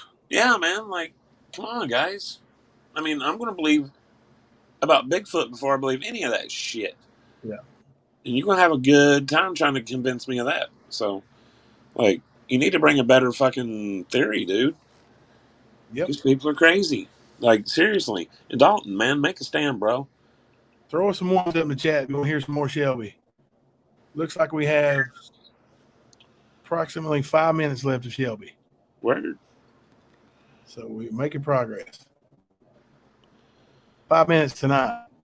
Now, we got more. We got more coming. More and more and more. All right, let's play a little bit right here. He says during the trial, you're the real killer, Holmes, or something. I'm like, okay, I have talked to you, today, and I talked to you yesterday. You've never talked that way. So where did Ernie come up with that story? These are like, I want to debunk all of Ernie's shit and get it out there in the open because he actually makes you look like you're guilty. Look, I'm on a bunch of websites, and I don't get no hits because everybody writes me, and they told me, they said, look, we looked you up, everybody says you was a monster, this and that, and look, for real, I make flyers, roses, eagles, I toilet paper, and mail them to people, you know what I'm saying? Right. Did you hear what he's saying right there? He's telling you that he's not the savage lion. He's not the ruthless killer. He's stuck in prison, and he said flyers. He's making flowers, roses, and something else. What was it? I don't know. Eagles, out of toilet paper and mailing it to people. Like, dude's reaching out and trying to tell people, that he's not what Ernie says he is. Yeah. Now, I didn't say that he told me all this savage stories about killing kids, and Ernie's a couple of times. He said it on the stand, and he said it on Griff's show twice, and I've heard him say it many other shows. GG, PG, all G, double G, everybody that that his brother's motto is everybody's got an expiration date, and I'm the stamper. Yeah. See you, Doug. Thanks for coming in, buddy. Thank you. Y'all go subscribe to Doug's channel and listen to him. He's got good content. He's a really good creator, and he's very good at what he does. Makes killer videos, man. Killer videos. Yeah. Check out the little it's like 15-minute video that he put together on the old Super Soldier. It was so good to put to sleep. It's good stuff, man. Set the tone. All right. He just told you about, he's not a kid. He's not a savage. He's actually makes roses and stuff for people out of toilet paper. So let's hear him some more. Hey, I don't know. I got a heart. You know what I'm saying? Yeah. And my brother makes me have to be some monster, like he's trying to make a video of Michael Myers or something. You know what I'm saying? I got a heart, he said. My brother makes me out to be some kind of monster, like I'm Michael Myers or something. Like he's making a video. Remember, Ernie told a bunch of people he was writing a book about the Ronnie King murder, right? Yep. And if you're writing a book or a screenplay about somebody being murdered, what do you have to have in that? You have to have a monster, right? Yeah, you gotta have a killer. Gotta have the killer. Good question, Logan's mom. Good question. I used to be 100%. I'm starting to form an opinion that he's been manipulated into or coached into telling a story. that he told me that I recorded, I'm starting to have doubts in what I heard and the way I heard it. Now, I did record it, and I did believe him 100%. And he did give details about the crime. Graphic. Yes. And he also gave a detail that was not released to the public. But you know what else I've been paying attention to? Ernie, before the trial,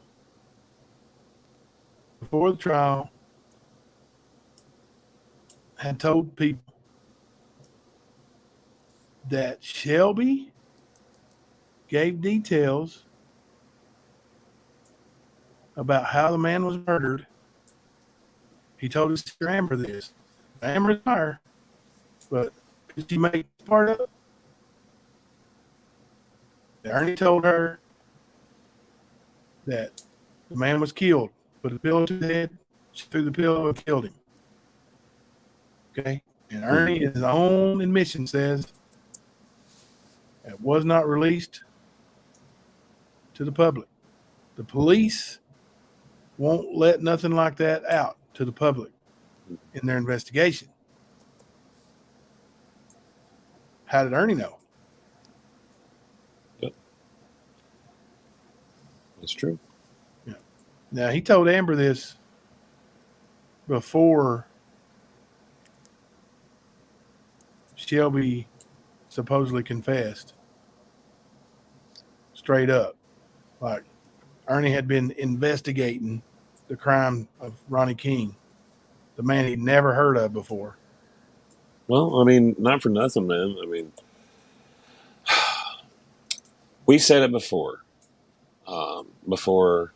certain child went missing in the East Tennessee area, that Ernie is one of those type of people that would be more likely to actually set the crime up, to take a child, or to set someone up for a murder, type thing. You know what I mean? Like, he's going to solve a murder he committed.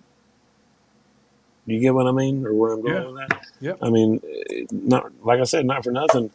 We've said it about that, and it applies to this. He's got to have that proof. And then you've got the murder weapon that wasn't the murder weapon. Right. That Ernie says I gave to Shelby. That Shelby said he gave to Ernie. And then I called him wondering about my shells. Right. Why'd they shoot all my shells out? Well, that's not accurate. One of those two stole my gun. Hell, both of them may have stole some stuff from me and, planned to sell it or whatever. Mm-hmm. But as far as the shells go, why would I call and ask them? They shot all my shells up if the gun didn't work. Mm-hmm. Shelby said, and the defense proved that my gun, the gun they found on him, wasn't the murder weapon because it wouldn't fire, wouldn't shoot. But Ernie says I gave him the murder weapon. Shelby says Ernie shot all my shells through the murder weapon and then turn around and tell you that the murder weapon wouldn't work. So, there you got that whole web of shell mess. And I guarantee you Amber's got some fingers and stories and ears and eyes in there somewhere. Guarantee it. Mm-hmm. Stir in the Absolutely. pot. Tell them one this and one that, and this one said this and that one said that. And I would almost guarantee you that you put those two down and have them write down the story about the gun from each account and then ask them again 30 days later, and they're both going to tell you things that are going to have similarities or similarities, and then they're going to have some things that aren't consistent. Mm-hmm. You know why? Because when you tell the truth don't change, right? Nope. Truth never change. I mean, it's easy to keep up with. Yeah. Now you tell a lie, you might have to cover it with a lie, or you might have to add to it. Okay. See, Jimbo, I was going to replay a little bit. Let me see. So they had no DNA evidence, no actual murder weapon that matched the crime. So what evidence besides Shelby's confession did they have? Well, they had the confession. They had the confession. They had Ronnie King's stolen wheat pennies. They had Ronnie King's stolen jewelry. That was all found on Shelby when he was arrested. Mm-hmm. So Shelby says that Ernie gave him that jewelry, tried to sell it to him, gave it to him to sell, something like that. And Ernie says Shelby tried to sell it to him. Mm-hmm. Now, I'm going to tell you right now, Shelby did try to sell it to me. He did try to sell every bit of it to me, including the wheat pennies. And then in the phone call, when he confessed, I asked him, "You still got those pennies?" "Yeah, I got them." I said, "Well, bring them to me. I'll buy them." "What do you want for them?" He said, "Just gas money." And then just a few minutes later, in Shelby's own words, he's got the text. The defense pulled all the text. He texted Ernie, "Come and get me, brother.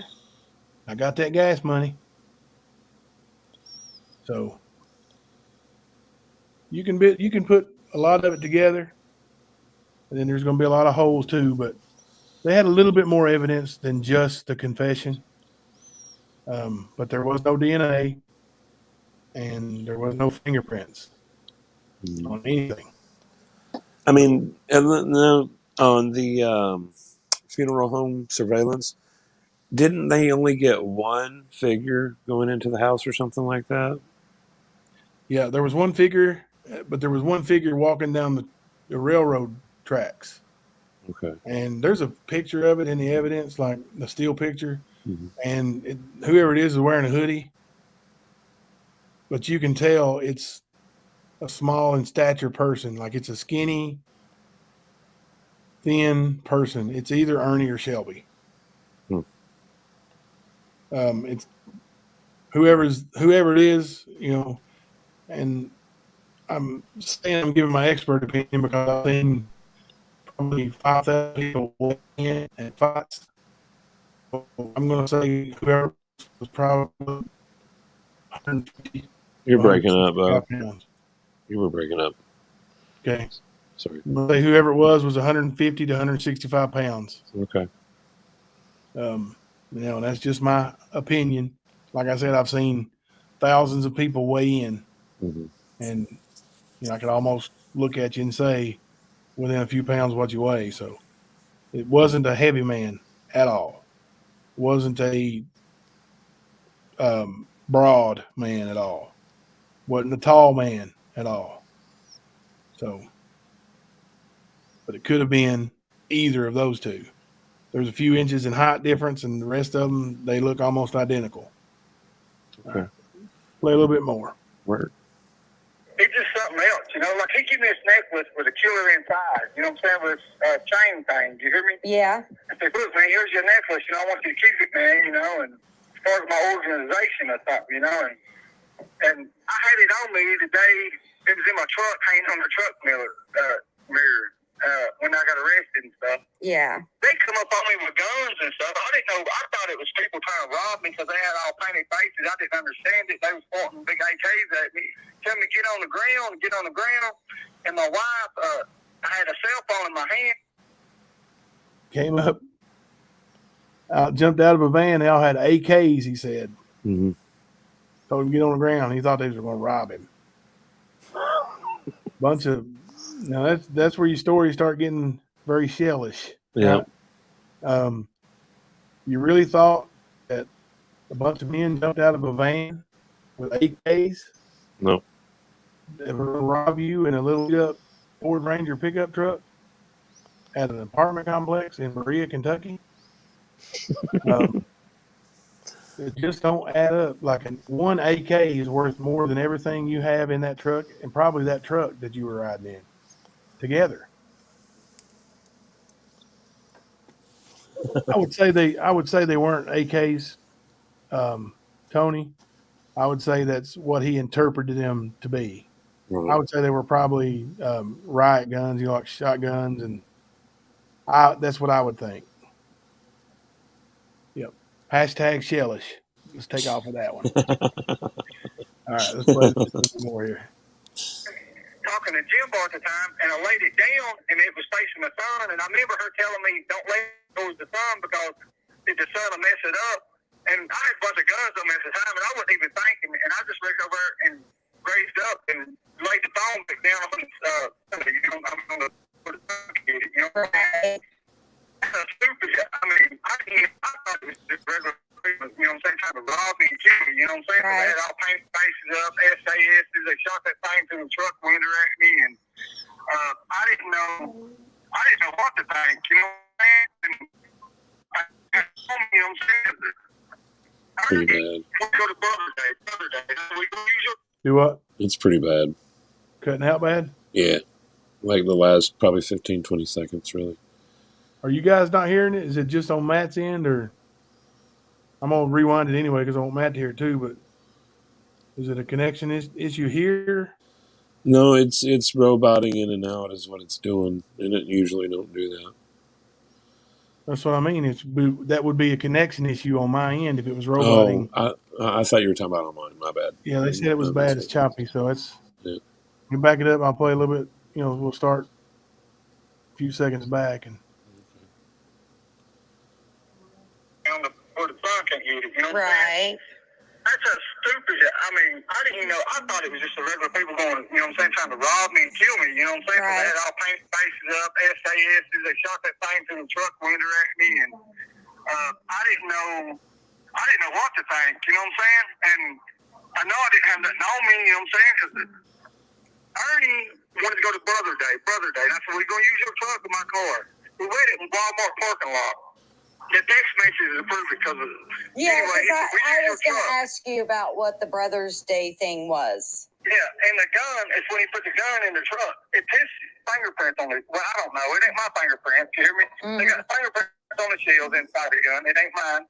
They got fingerprints on the box of shells and stuff. It ain't mine. I've never touched nothing.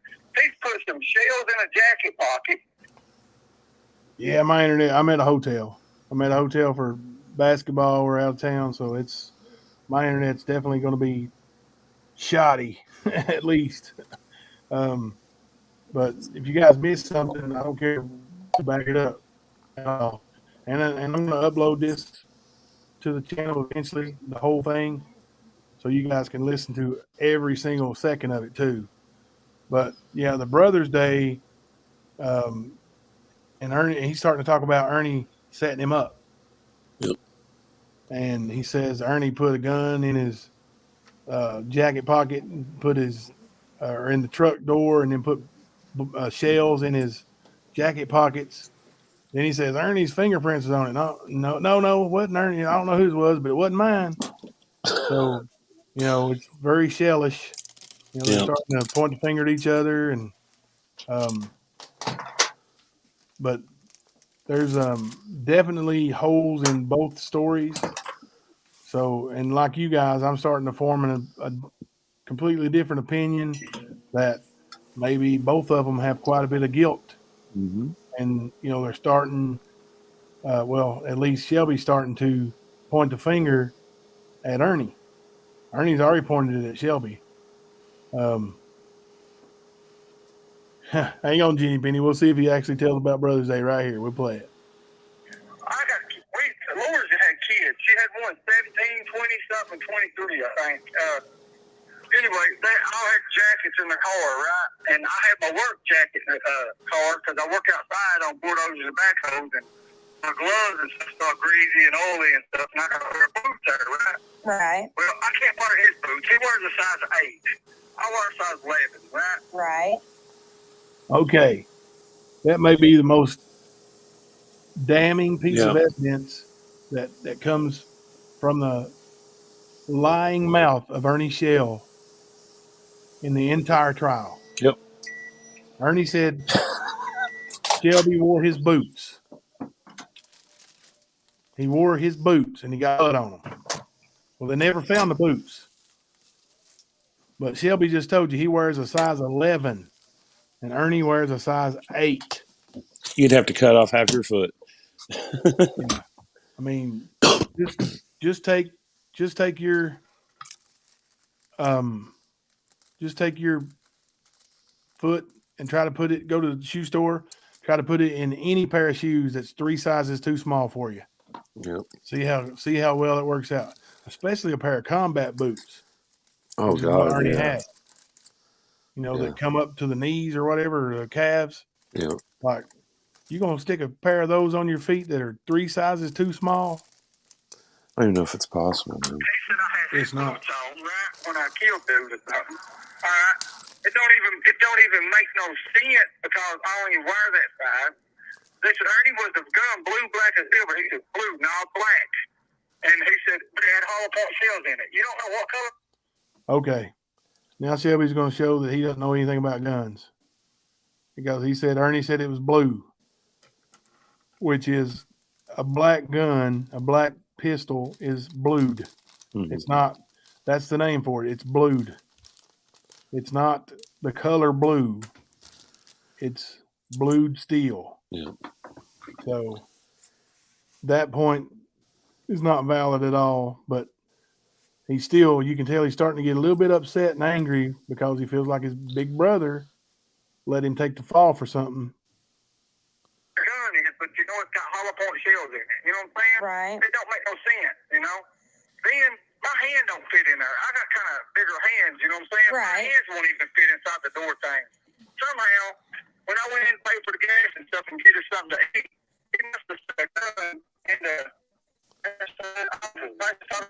But anyway, they stuck a gun inside the door. It's breaking up, man. Anyway, I don't want you to waste the time and have to go all the way back. Sorry. Yeah. It did it consistent for about 10 seconds. So. it was blue, not black. And he said it had hollow point shells in it. You don't know what color a gun is, but you know it's got hollow point shells in it. You know what I'm saying? Right. It don't make no sense, you know? Then my hand don't fit in there. I got kind of bigger hands, you know what I'm saying? Right. My hands won't even fit inside the door thing. Somehow, when I went in to pay for the gas and stuff and get us something to eat, he must have stuck a gun in the passenger side. I don't know if it was passenger side or driver's side, but anyway, they found a gun inside the door, and anyway, they swore now that was the murder weapon. You know what I'm saying? I'm like, what are you talking about? And I heard them all talking and stuff, and I'm like, oh my God, you know what I'm saying? They just sold us a murder weapon and stuff, but I'll give it back to them and stuff. You know what I'm saying? They can't. I didn't kill nobody. I tried to take a lie, take everything about it. Then next thing you know, that gun that I give Ernie ended up in the truck. You know what I'm saying? So that's why I think Ernie planted that gun, because when we went to my mama's and stuff, the more I keep digging into it, I think Ernie stole Jimbo's gun. Yeah, because Jimbo tried to accuse me for it, and I'm helping Jimbo move. And I'm like, I got Jimbo on the phone, and the phone was conversation. He said, man, I didn't say you stole the gun. Well, I said, well, on my motion of discovery, he said you said I stole the gun.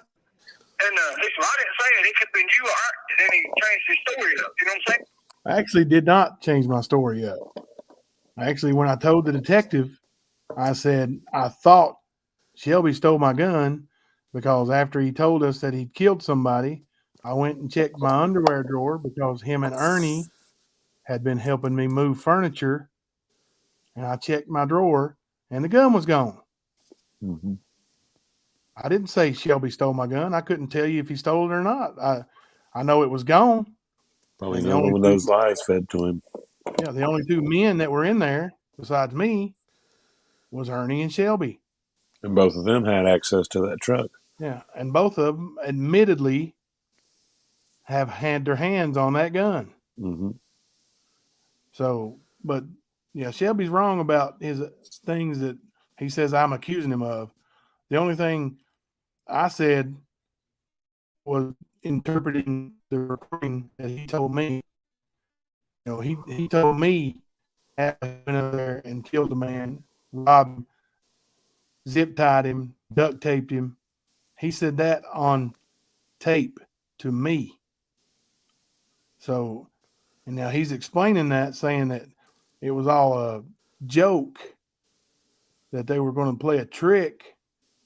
But personally, I don't think that shit's funny. But anyway, I'm saying it's wrong not about something that. you exactly joke about. You know what I mean? Right. He's wrong about that. He's wrong about me lying about him. And I plan to talk to him myself, and I'm going to tell him, straight up, the whole truth, just like I'm telling you guys.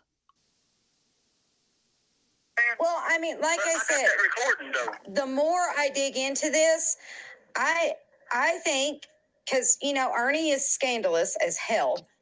You know that as Here's what Ernie done. Ernie and Jimbo fell out a long time ago. I was in prison when this happened, right? Yeah.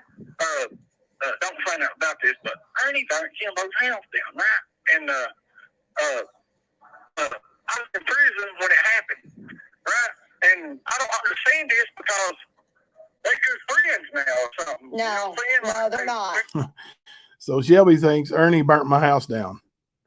So that is probably something that came from Amber, because my house burning down came up in the trial, because that's why we were moving furniture around,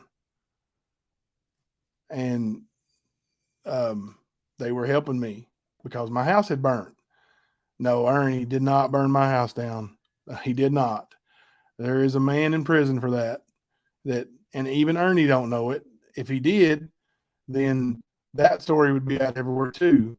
But it was my mom's house to begin with, and somebody found out about my pain medicine and broke in. This is what they told the judge when they pled guilty. They broke in, couldn't find my medicine, so they tried to burn the house. It didn't burn down, but they tried to burn the house down. Now, there was a lot of smoke damage, so we had to get the insurance company to pay for a rental house until we were able to move back. But Ernie did not burn my house down. So don't get that mistaken. That's something that has been fed to Shelby from his family. And, he said, don't say nothing about this, like he don't want me and Ernie to get into it over it. But yeah, if Ernie had burnt my house down, we damn sure wouldn't be friends ever. Like, that's a far more serious thing than him scamming people, and it's just. Well, that's like your safety. That's your property. That's Yeah, my man. family That's a lived there. major. Right. That's what I'm saying. Like, it's a major My line mom if was that was old to and have sick. happened. Yeah. Yeah. My mom was old and sick. We lived there to take care of her, and for them to say something, but no, Ernie absolutely did not burn my house down. Hang on, we got the text. All right. No, they're not. Nope.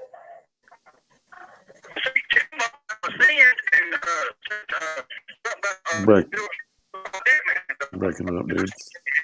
All right, No, I don't think it was anything like that, because I've heard on. I apologize for my lack of good internet service, guys and gals. Bro. I hate aggravating you, man. Let's try again. Oh, let me know for sure. All right, let's try again. And said something about building nickels off of that man's eyes or something. I don't play that. You hear me? No, I don't think it was anything like that, because I've heard on the stand, Jimbo just testified to the phone recording he had. That's it. All right. Shelby said that I got on the stand and said something about nickels on a dead man's eyes. Wow. No, I did not. I did not say anything anything about nickels it too. on a dead man's eyes. Didn't see anything like that on the trial video. Yeah, that's something else that the Shells, more than likely Amber, told Shelby that I said. And like I said, Shelby was sitting there looking at me the whole time I testified. So he should know better than to say I took nickels off a dead man's eyes, or that he took nickels off a dead man's eyes, or anything about nickels off a dead man's eyes. Right. You know, I don't even get the reference. I don't even know what the hell that means. But let's go on. So, like, I've sit here and watched the demeanors of both parties. You know, I think, in my honest opinion, that Jimbo would be the one to come visit you, or at least be a friend to you in this time. But your brother turns on a dime. He blows up at everyone. He is the type of person that couldn't even look at you while he was on the stand. Listen, Jimbo. You know, now just briefly, while that investigative reporter or lady is talking to him right there, she tells him that I would more likely be a friend to him than Ernie. And while I don't ever foresee us becoming friends, I will tell you that I have advocated for him to have friends. Even this Betty Washam from the other channel, like she said, she's going to continue to write Shelby. And I said, good. He probably needs a friend. Yeah. You know, go for that. I mean, that's awesome. You probably don't have very many people to talk to, especially not many people that's going to be, you know, in for the right reasons and be honest with him. Right. You think how many people you Do what? contact him and tell him she's a reporter? You're breaking up. Can you hear me now? Yeah, man.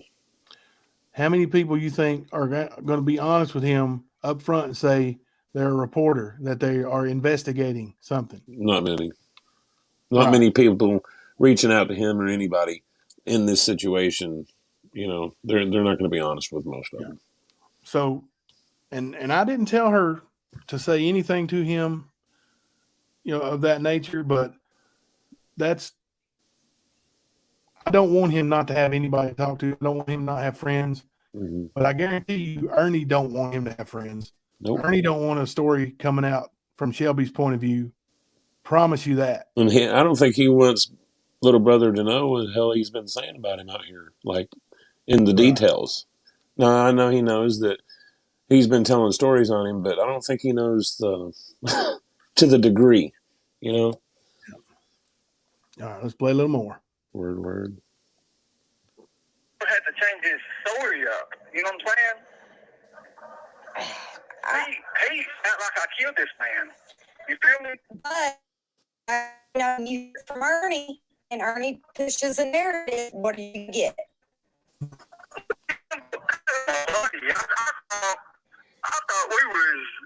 thought that was my buddy. I mean, for real. I mean, cause I looked at Jimbo like family. You know what I'm saying? For real.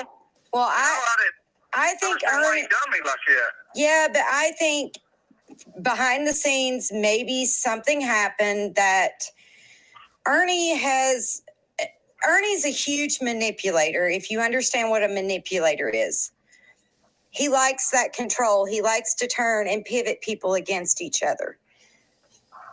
Like, he will start a battle where there needs to be no battle. And I'm going to be honest, just here recently, like just keeping an eye on YouTube and finding out stuff. Do you know he almost cost Jimbo his job? About what? Doing what? I didn't know Jimbo had a job. Well, Jimbo's a basketball coach.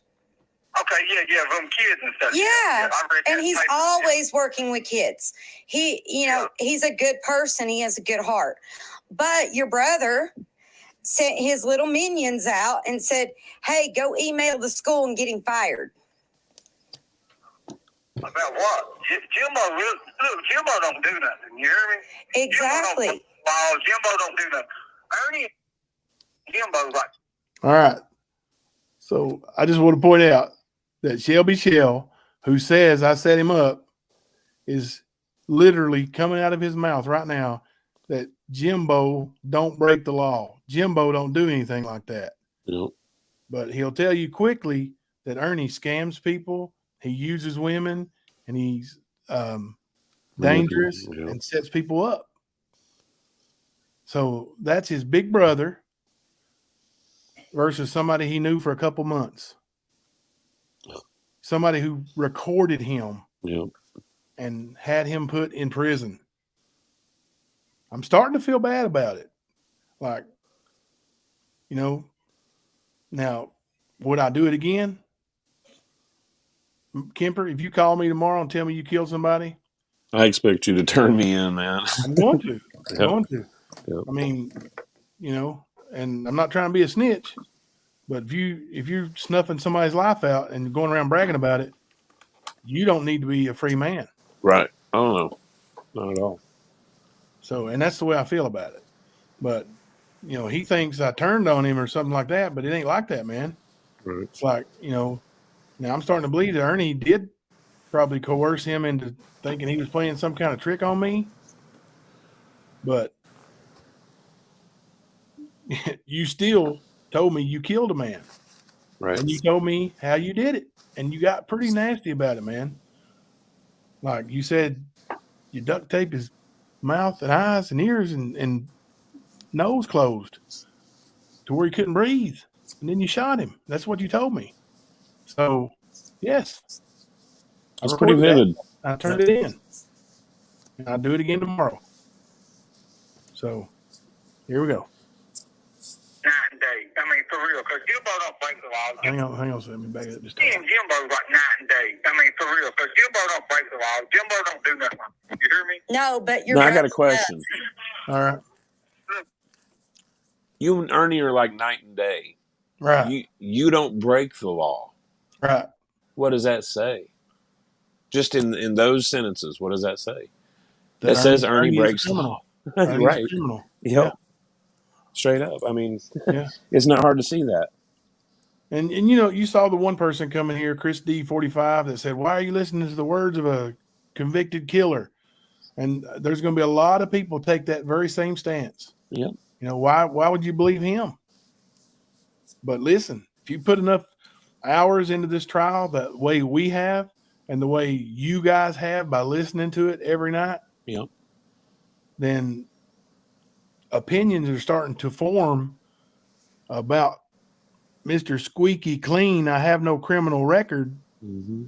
That, oh, and I just want to point something out about the fingerprints. Yeah. I was arrested. Ernie had me arrested one time. Said I stole $5,000 from him. Had Margaret Shaw go on and say she saw me steal it. My lawyer embarrassed him for it, had it thrown out before the judge and brought it to official court proceedings. But when I was arrested, they took my fingerprints. My fingerprints are on file. So I just wanted to let people know that. Right. Got it. All right. So let's play a little bit more. Jimbo done the ransom, right? Yeah. Jimbo, done, see, what else he did? He done them kids and stuff. Some of them he don't do nothing, you know. He lost his sister recently, over at bird flu stuff, you know what I'm saying?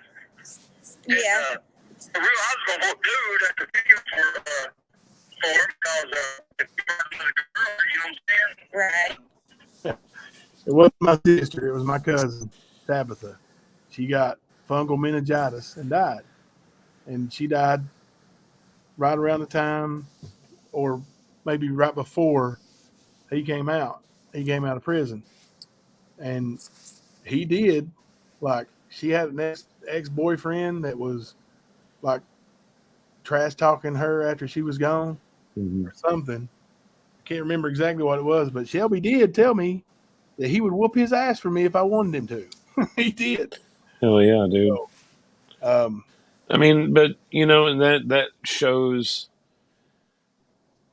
not even the violent side, but the side of Shelby that's got a heart. He's like, you know what, man, I got you. You want me to do this for you? I mean, he understood your position in it, and he was like, "Here, I got this." That's pretty good, you know. Sorry. You're fine. Like Jimbo, you know what I'm saying? I really did. I like Jimbo, you know. But Jimbo don't do stuff like that. You hear me? Jimbo don't sit there and I didn't think he sit there and he's like Ernie. He don't Hell no, he stuff ain't. like that. You know No. what I'm saying? He don't sit there and take people. You know what I'm saying? Right. Jimbo is good, but Jimbo lied saying I asked money for child support or something. He did that. For real. He did ask me for money child support. Do what? Doing. I told him I'd loan him. I never planned on getting it back. And actually, in the trial, like one of the very boring parts that I haven't uploaded is receipts showing where Shelby paid child support on the day that he borrowed the $70 from me to pay his child support. Damn, So, that's solid, dude. yeah. That's solid. Well, Jimbo helped convict me on this right there, you know what I'm saying? And he done me wrong for real. I hate to say that, you know what I'm saying? But he did. He cost me my life, you know. But like I said, I think, like, the more I dig into this, the more I see the inconsistencies. Yes, I see them. But I think the more I see of your brother's bullshit, that your brother set you both up to hate each other and chew away from each other. At some point, that has happened. Let me ask you a question. Look, I got 2 kids, right? Right? I lost my marriage over this. Yeah. I lost my family members over this. The ones that's dead and stuff. Yeah. They both lied on me in jury trial, right? Right. It cost me the rest of my life, probably in prison. But I'm getting ready to go back to court here in a few months. You know what I'm saying? I know. And, I mean, they made their beds. I'm done with them. I don't really want nothing to do with none of them, you know what I'm saying? But they really did, you know. Right. And I mean, I'm not that person, you hear me? But, you know, prison changes people, you know. It does. I mean, It does. did. I've been locked up all my life. I got a year on the street since I'm 11 years old. Well, This right here don't bother me. I'm going to be so old when I do get out. I mean, it's just like, it's a chain of cycles, you know what I'm saying? You got, I mean, I don't know, it's hard, you know what I'm saying? I mean, it's like, it's just prison, you know how prison is, you know what I'm saying? And Well, changes yeah. people. I mean, I've got a son in prison, so I know what it's like. Thank you for your question. Goodbye. Well, call me tomorrow or call me later. Hey. So Awesome that's sauce, man. That's the entire phone call from Shelby Shell to a very nice lady who has helped us, and she's helping Shelby. Mm-hmm. She's got a huge heart, and you guys don't mind throwing a heart up in that for her. For, you know, she's put herself out there right here, and you know how Ernie is. I mean, that's her voice. You can hear it. So I'm sure he's going to be digging and trying to cause trouble. But she didn't lie about anything. We didn't cut anything out of that recording. That's it. Start to finish. Even when he's talking about me, saying that I lied on him, it's all of it. And there's more. And he's going to call her some more, and they're going to talk some more. And there's been messages, lots of them. Quite a few. So we have, you know, thanks to her, we have delivered again on something Ernie and his gang of thieves cannot and will not. Do you think Ernie wants Shelby's voice to be heard? Nope.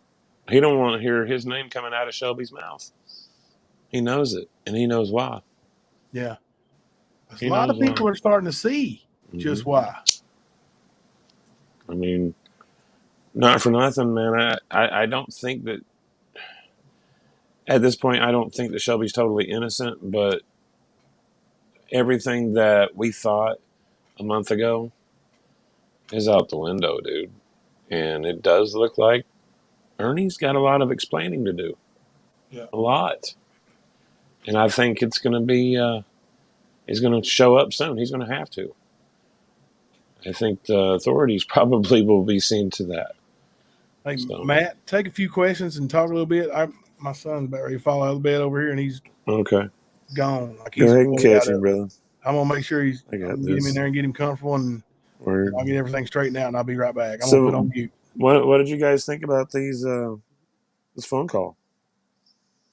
I mean, there is some messages coming too, I'm pretty sure, but I mean, this is pretty enlightening. Like the boots. Ernie tells that story. Knowing good and well you ain't fitting those size 11s and size 8s. Now, he might fit in some 11s, but he's going to flip-flop in them. So, yeah, it's crazy, man.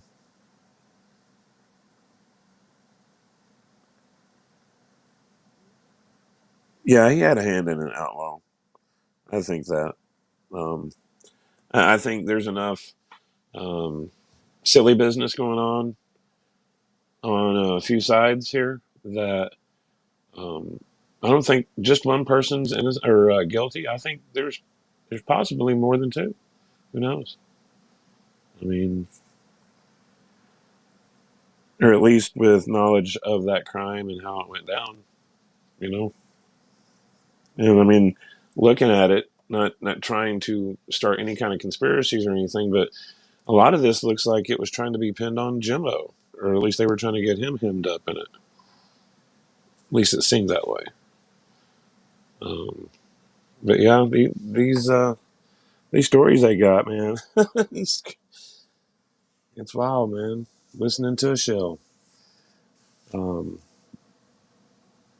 It's sad that people would manipulate another human by messing with their brain, by pretty much brainwashing them to a story. You know, that's pretty bad. Yep, spooky. I believe that. I believe the more the blame, the less accountability for each person.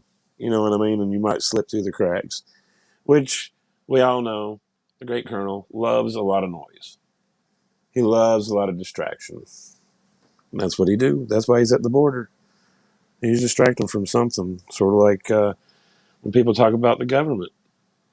When something huge is going on, look for what they're doing behind the scenes.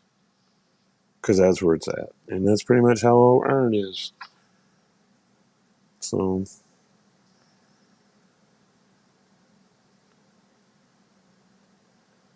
yeah, not today. I believe that too. Yeah.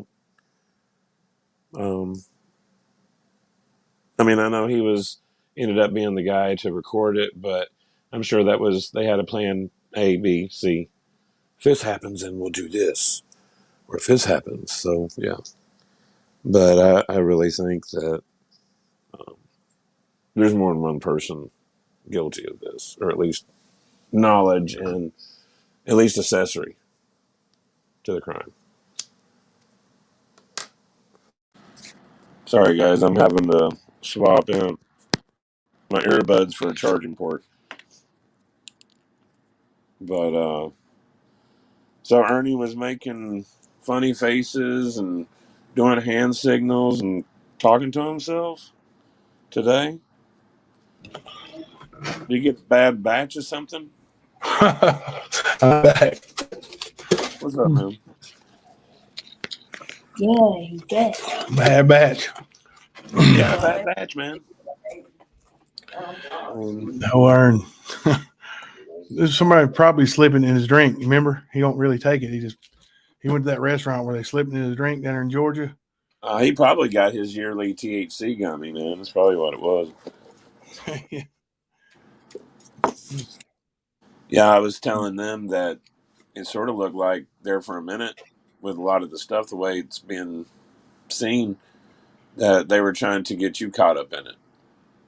Yeah. You know what I mean? Besides you recording it. I mean, I see a lot of activity, your gun, recording, all this shit. Sort of like, okay, it's almost like they tried to get him hemmed up in it. So, I don't know. I remember way back when all this started coming out about Shelby, people questioning Ernie about it.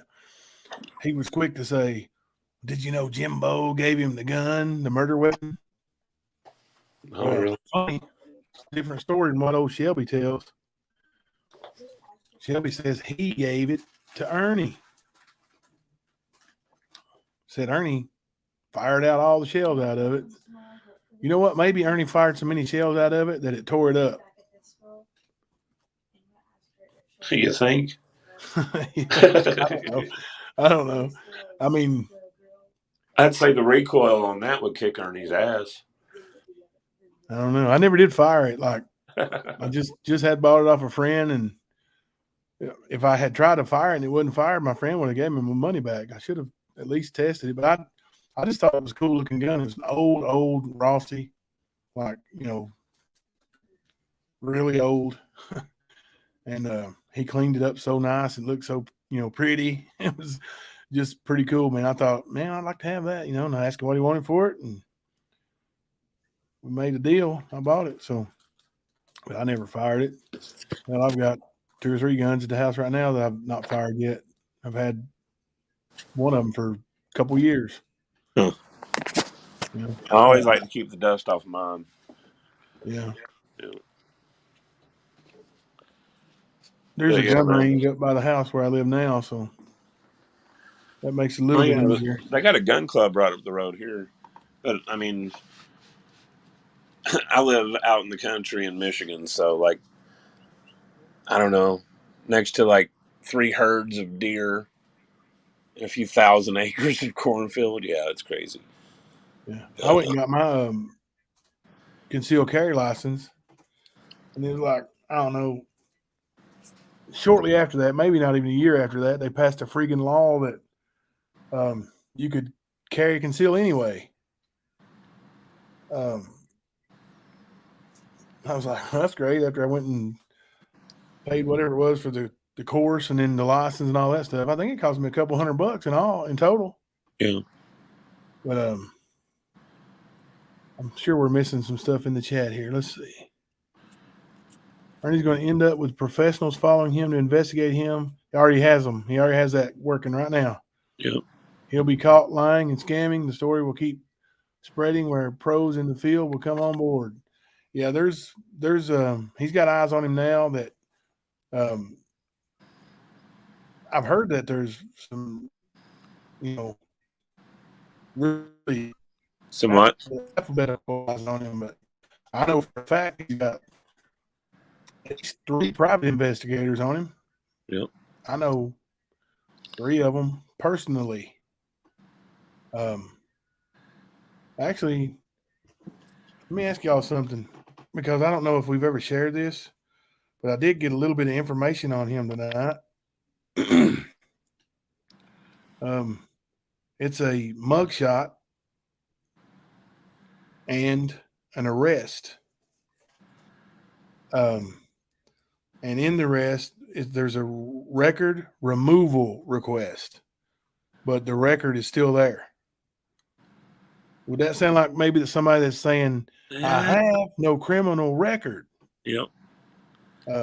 That's exactly what that sounds like, man. People, like certain level crimes, you can get expunged fairly easy. I'm going to. Especially if you have a mental issue. I was going to say. That's your angle. For some reason, I was thinking I'm on the road and I really wouldn't be able to pull anything up, but I can still message that into a share screen. So I just messaged it to you. Let me see if I. There we go. I'll share it with you. We'll pull it up and look at it together. So I'm not just saying it, so Ernie don't say I didn't show no receipt when I said it. I'll just go ahead and show it. I'm saying usually older crimes are easier to plug too.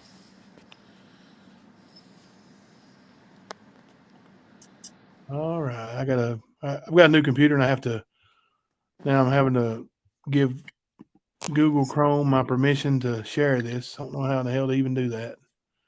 Damn. Privacy. Screen record. I don't know how to do it. Yeah. Well, damn.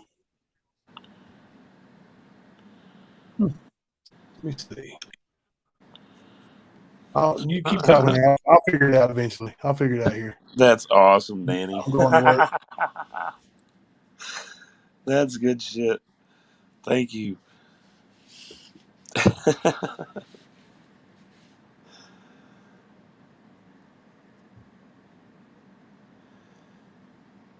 Yeah, Spooky, that's pretty it's pretty crazy. Him filming people having sex through their windows. And talking like this, you know. Like, that's pretty fucking weird, man. That's pretty weird. He did at one point try to say, well, that's legal. That's just private investigator work. Whatever, dude. I don't care if you got a license. I know that's your cover if you get caught. That's what you'll be saying. But, man, we ain't stupid. You're one of them type of cats that will pull people over and pretend to be a cop. You're one of them people, dude. That's pretty twisted. Yeah. It's wanting me to quit. Pretending. Chrome. Oh, really? Yeah, and then come back in. See if it'll let me do it here anyway. Share. But yeah, he was showing pictures of him with an MP outfit on. Him in a stolen valor.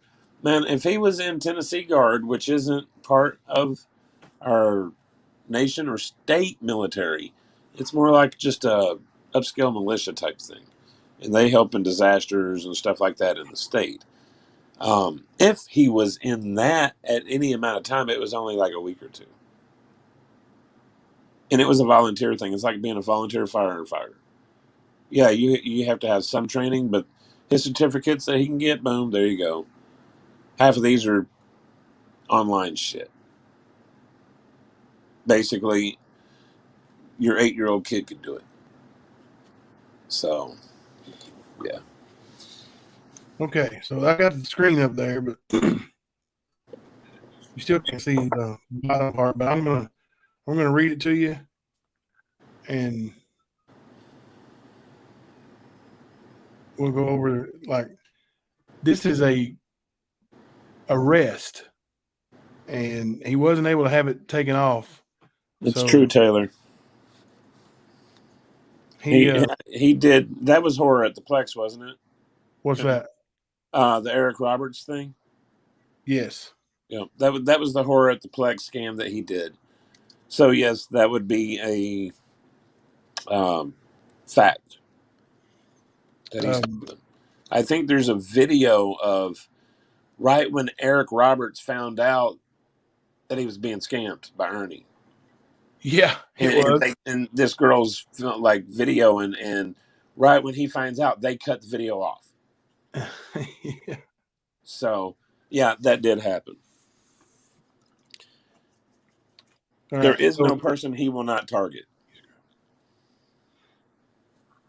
So here's the arrest sheet on this, where he's got his mugshot here. He was arrested 2007 for operating on a suspended or revoked license. No registration, no plates or expired plates, and no insurance. So operating on a suspended or revoked license, and was arrested. I mean, I know that's not, a crime you're going to spend 20 years in prison for, but for somebody who claims to be squeaky clean, look at that look on his face. Well, it's important enough to request that it be removed. Yeah. That's the importance. Record. Right. That's the importance of it. Yep. Yeah, he wants that. He wants to have that perfect record where he can jump on there and say, I have no criminal record. You can't find anything on me. I've never done anything, and it was always somebody else's fault.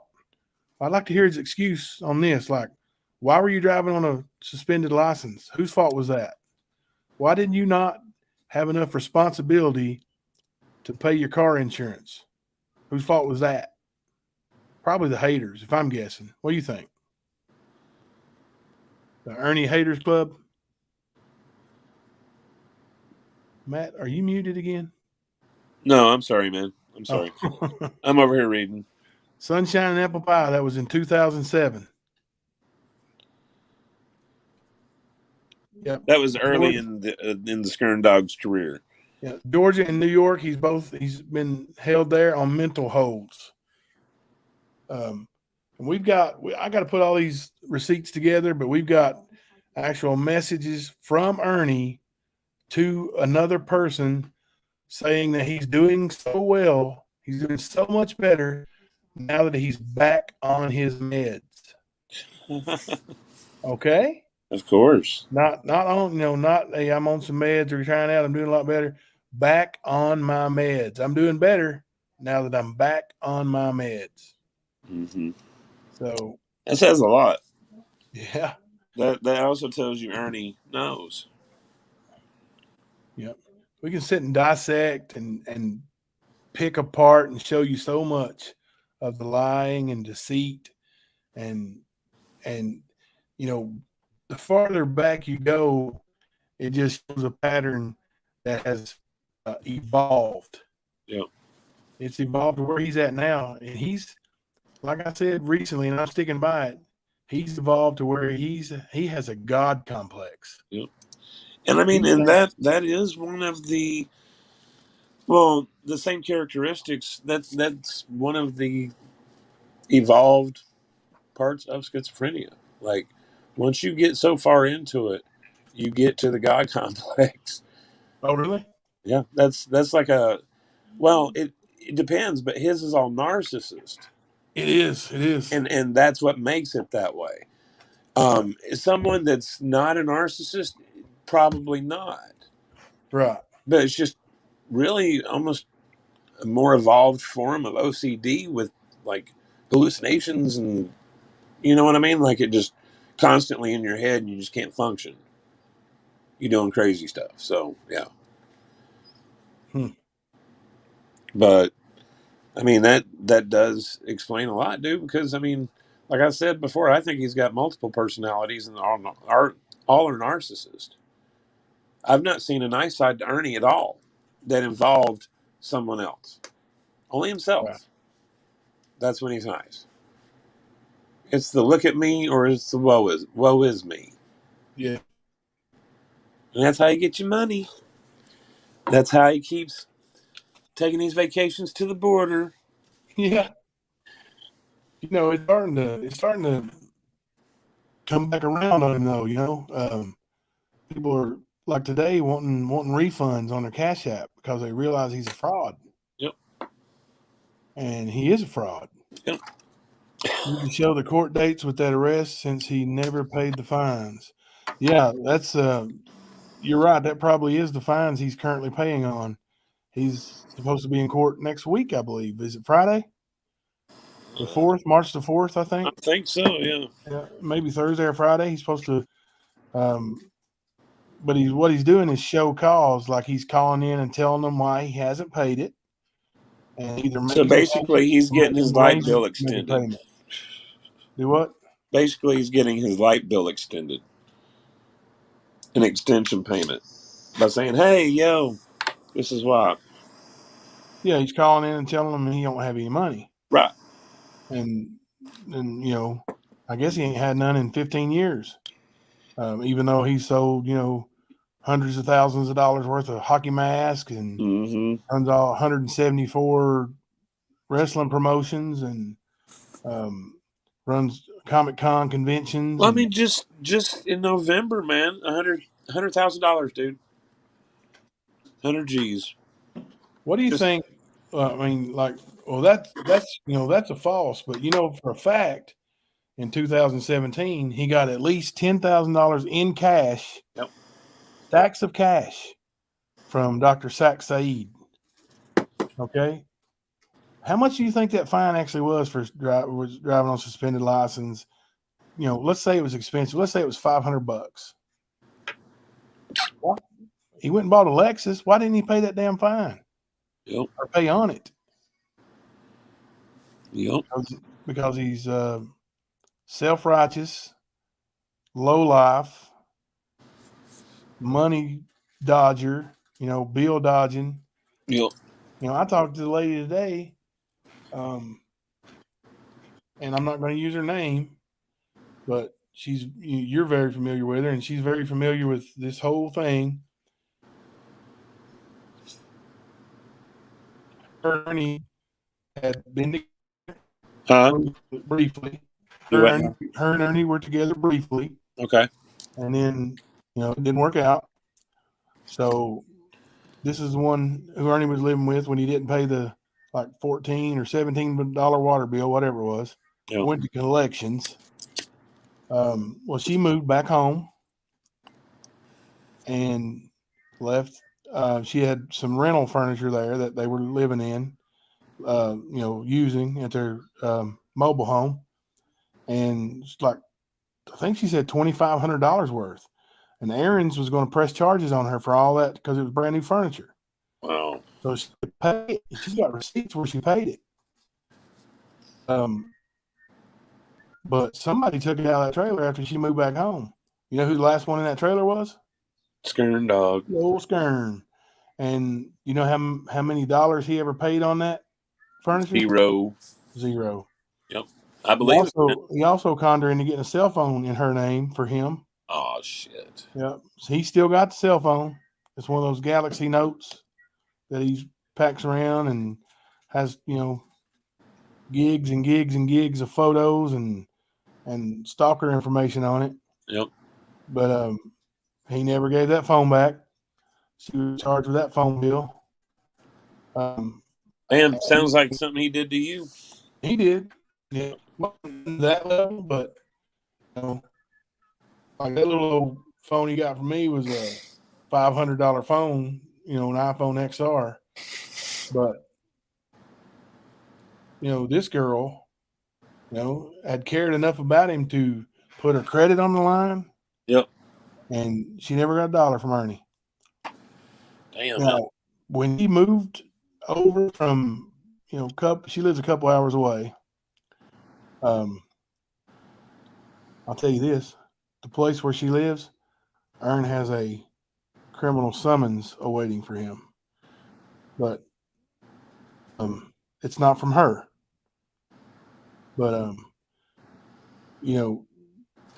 when she moved over here, Mhm. she worked 7 days a week as a server, while Ernie sat on his ass pretending to make hockey masks while she was at work. And I told Ernie when she was coming over here, Ernie said, she's going to work 2 jobs, bro, and her son's going to work too.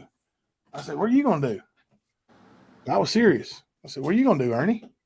He said, I don't have to do nothing, man. She's going to work and let me work on my hockey masks. Wow. Yeah. That's a winner right there, dude. I lost a lot of respect for him when he said that. I'd say, man, I'd have smacked him probably, man. But yeah, dude, like that.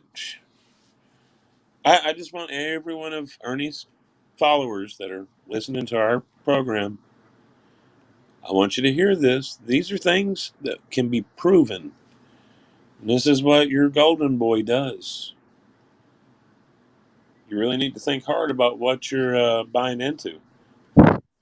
It's not kosher. Let's just say that. It's not at all. Well, it is at all costs. At all costs. Yeah. But you need to really think. Is this what you support?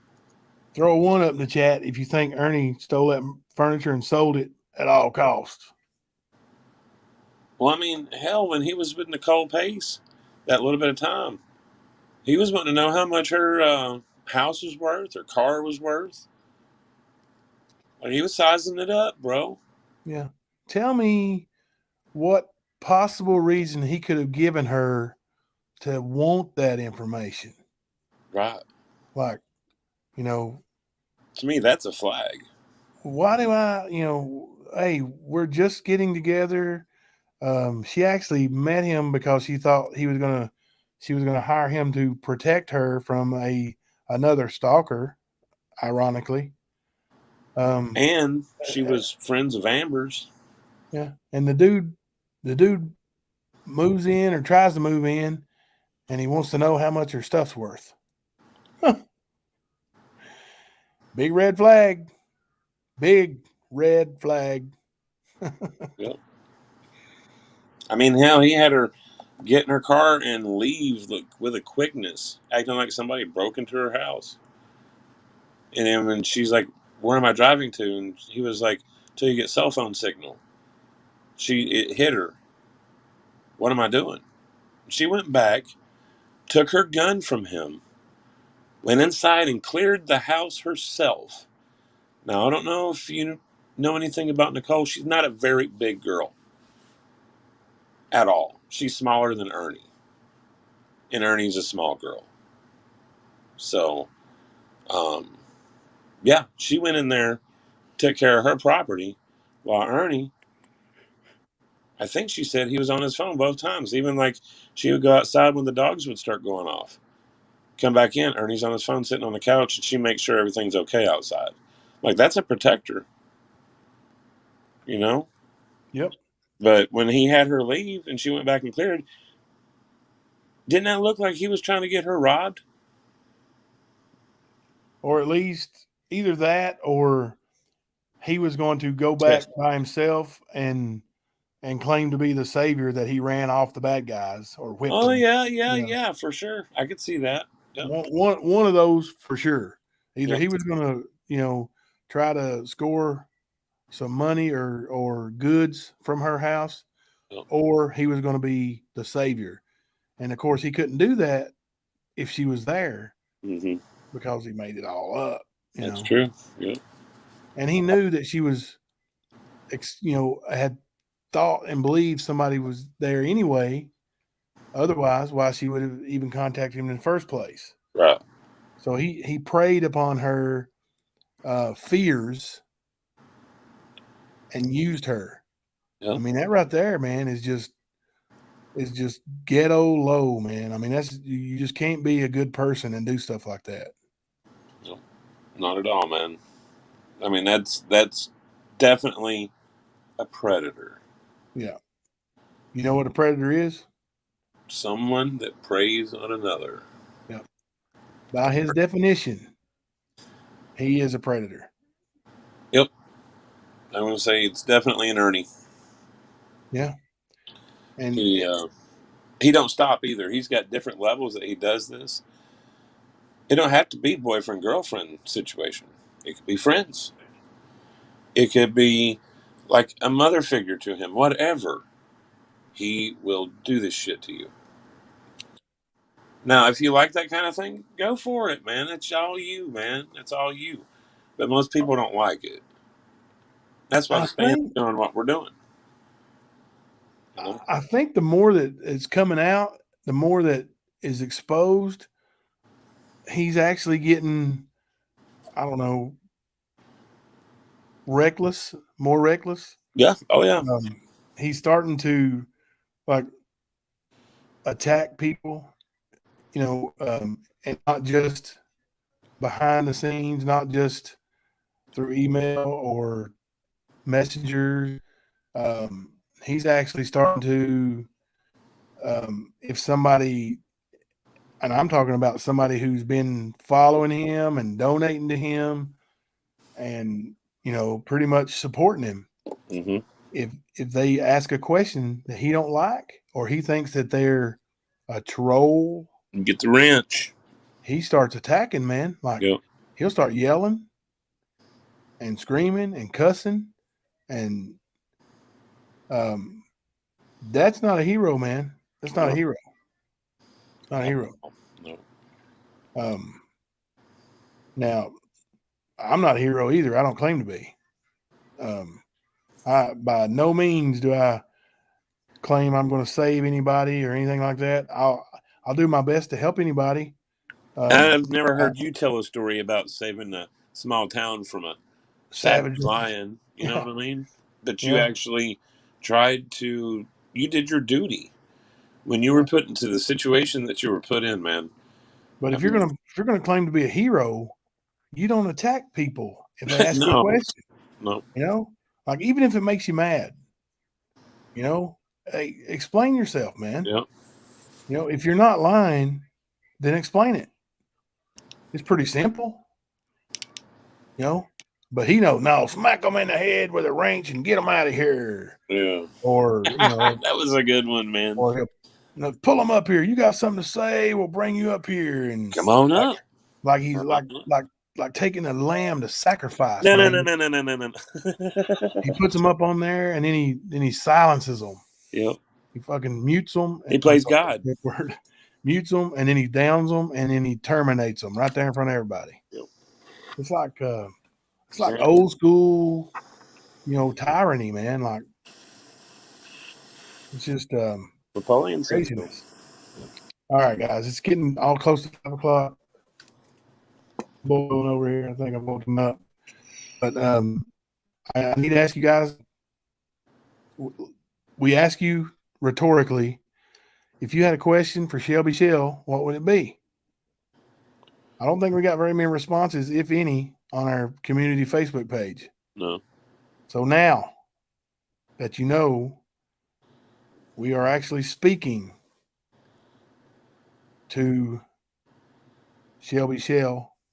Now, if you had one question for Shelby Shell, what would you ask him? One question, guys. Which one would be in the front of your, like, in your thought process? What are you missing from everything that we've presented that you want to know about? Look who's in the chat, man. I'm putting them up on the screen there.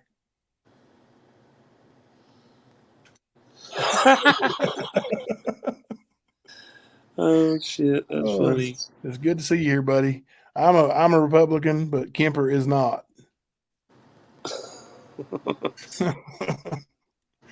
Anyway, seriously, if you got a question and you'd like to, what the hell is Brothers Day? We will ask that for sure. Yep. See if we can get a straight answer. And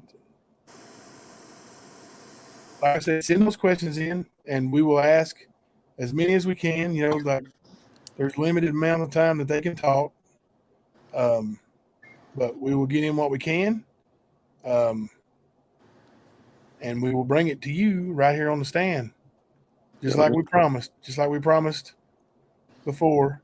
I couldn't really tell you what we were going to do until we had it solidified, but I told you it was going to be big, didn't I? Yep. And this ain't no he said, she said. This is Shelby. Yep. This is Shelby's version. He didn't take the witness stand. Yep. Now he's telling you his story. I don't agree with a lot of it. I see holes in a lot of it, but I also see a lot of manipulation. Absolutely. Lots and lots of the manipulation. I was going to say that's a dominant thing in this. Hope somebody's jotting down these questions that are put in the chat right now. Also, send those. Go to our community page, and there's a question in there. If you had one question to ask, what would it be? Post on there. Yep. Post on there. We'll make a list of all of them, and we'll ask as many as we possibly can. We're going to jot down what we can for here tonight too. But we thank you so much for staying up so late. Sorry, guys. You got to make a living. It is all Kemper's fault. I hope you know that if I wasn't at work, I'd have been right here. So that's a good question, downtown Trina. That's a good question. But according to Shelby, he didn't do it, so he's probably not going to say anybody was with him. I'm just going to say, if I'm guessing, he's going to say I wasn't there. There was nobody with me. So that would be my expectation. You know what? I think everybody involved at all in the trial, and I would 100% be down myself. How hard could it be to go, let them swab you for DNA? Let's go. Yep. Let's go. If you were mentioned, if you were person of interest, if you were cleared, if they didn't investigate you, Ernie, go give them some DNA. Even if they don't want it, go You can get a DNA test from Walmart now. Send it off and get your results back in a couple weeks. I mean, or you can get it like James Haynes claimed that he got Ernie's. I'm serious, though. I'm serious. Everybody, if you ain't got nothing to hide, go submit to those DNA tests. It's one thing to say you will and to actually do what you say you will. Follow. I'll tell you another thing. And I know they're not admissible in court. And I know Shelby claims that he said he would take one. Let's do some lie detector tests. I almost guarantee you that the great people here at the stand would fund that. Almost guarantee it. We wanted those trial DVDs. We had them 10 minutes. We posted on maybe 15 minutes, but it was quick. Yep. Hey, let's take some lie detector tests. I'll take one. Ernie take one. I don't know that the prison would let Shelby take one, but if they do, that would be great. Yep. Let's all get together and have a lie detector test party. Let's see who's lying about that gun. Let's see who had it. Who gave it to who. Where that gun is now. Yeah. Because apparently they didn't have the murder weapons. Well, they didn't enter it into evidence. He was arrested with my gun. But didn't they determine that gun? They determined it wouldn't fire. Yep. Yep. So. And that it didn't have the barrel wasn't filed down. Yeah. Yep. But that's a sensational story. Hey, somebody call Dr. Phil. That'd be cool. That'd be great. That'd be great. Damn, dude. Dr. Phil probably pay for it all, wouldn't he? Yeah. I mean, if he's seen this, he might, man. Yeah. He might just do it. Yeah. Like, I wonder what Dr. Phil would think about just hearing Shelby's. I wonder what Dr. Phil would say about Ernie's body language on the stand.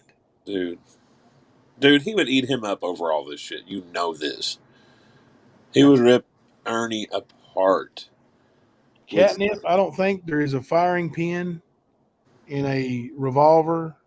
Somebody else pointed that out the other night, that they didn't understand why it wouldn't fire because a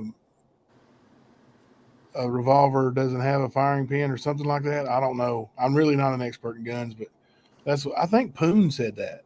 What's that? That there should be no reason why a revolver wouldn't fire. Right.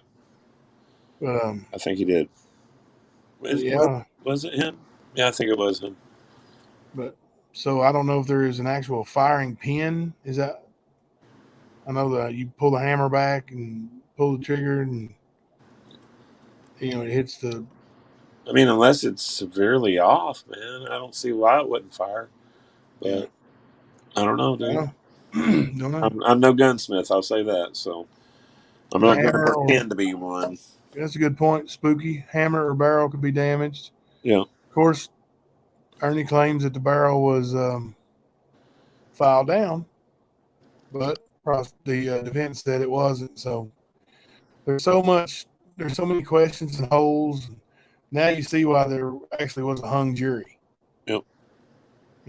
For the life of me, for years, well, 3 years now, I just couldn't believe, like, when I left that courthouse and I got the phone call, I think it was around midnight, the jury was hung. I was like, oh my God, how? I mean, the dude confessed. He flat out said what he did, when he did it, how he did it. But now I see, man, like, if I'm on that jury, yeah, I can't convict. If not without a shadow of doubt, yeah. We do have to go soon, but tell me what, do a favor, put a heart in the chat if you would have voted not guilty. Put a 1 in the chat if you would have voted guilty. Can't wait to see this. Not guilty, not guilty, not guilty.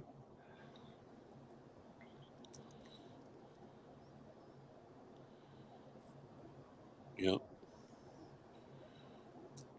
Sarah, don't know. and that's okay too. Yeah. But if you don't know, then you couldn't have voted beyond a reasonable doubt. Right. Not saying that. Basically saying, would you send Shelby Shell to prison for life with this case presented to you? Yeah. That's what you have to decide. If you can do that, then you vote yes. And that's what the prosecution has to do. They have to prove beyond, the prosecution, beyond a reasonable doubt. Yeah. Beyond a reasonable doubt that Yep. Shelby was guilty. That's Now, that's what everybody's saying in chat too. Yeah. So if you vote guilty, then you're saying absolutely 100% without any doubt he acted alone, he carried out the crime, he's the man. But if you vote not guilty, all you're saying is you didn't see enough evidence to put this man in prison. I would have made him retry, like almost happened. Yeah. I would have made him, because I couldn't send somebody to prison with this shit. Yeah. Actually, I would have probably said, okay, I say not guilty, and you need to talk about this cat too, because he's in this shit. Yeah. Like bring charges or whatever. And I know juries can do that at times or whatever, but yeah, I would push for that personally. Because like I said earlier today, I told you, I personally think both were involved to some degree. Spooky says that he'd be okay, in her opinion, if he hadn't taken a plea. Well, I kind of agree, but then I also think that there's a lot of things that were said, presented by the defense, that that weren't able to be refuted, like surprise witnesses, surprise experts that you didn't know what they were going to say, and then if there would have been a retrial, then the prosecution could have looked at Lucinda Lay's phone records, Pamela Stidham's phone records, John Paul Madden's phone records, Amber's phone records, my phone records, because these outlandish claims now, like that Shelby's making, where he said he talked to me 5 times that morning. Look at the screen. Pretty easy to check. I have doubt with what you've presented, Jimbo. Yeah, I mean, I'm going to be honest with you, Catherine. I have doubt too. I'm right now, based on what we've seen, and I am the one who presented the friggin' recording. So I'm telling you right now, I would have said not guilty because there's reasonable doubt. There's doubt. The defense didn't just say Shelby didn't do it. They said Ernie did it, and here's why. And they presented, without the confession, they presented almost as much, if not more, evidence against Ernie than the prosecution did against Shelby. Yep. Absolutely. So they did a great job. That defense team did fantabulous.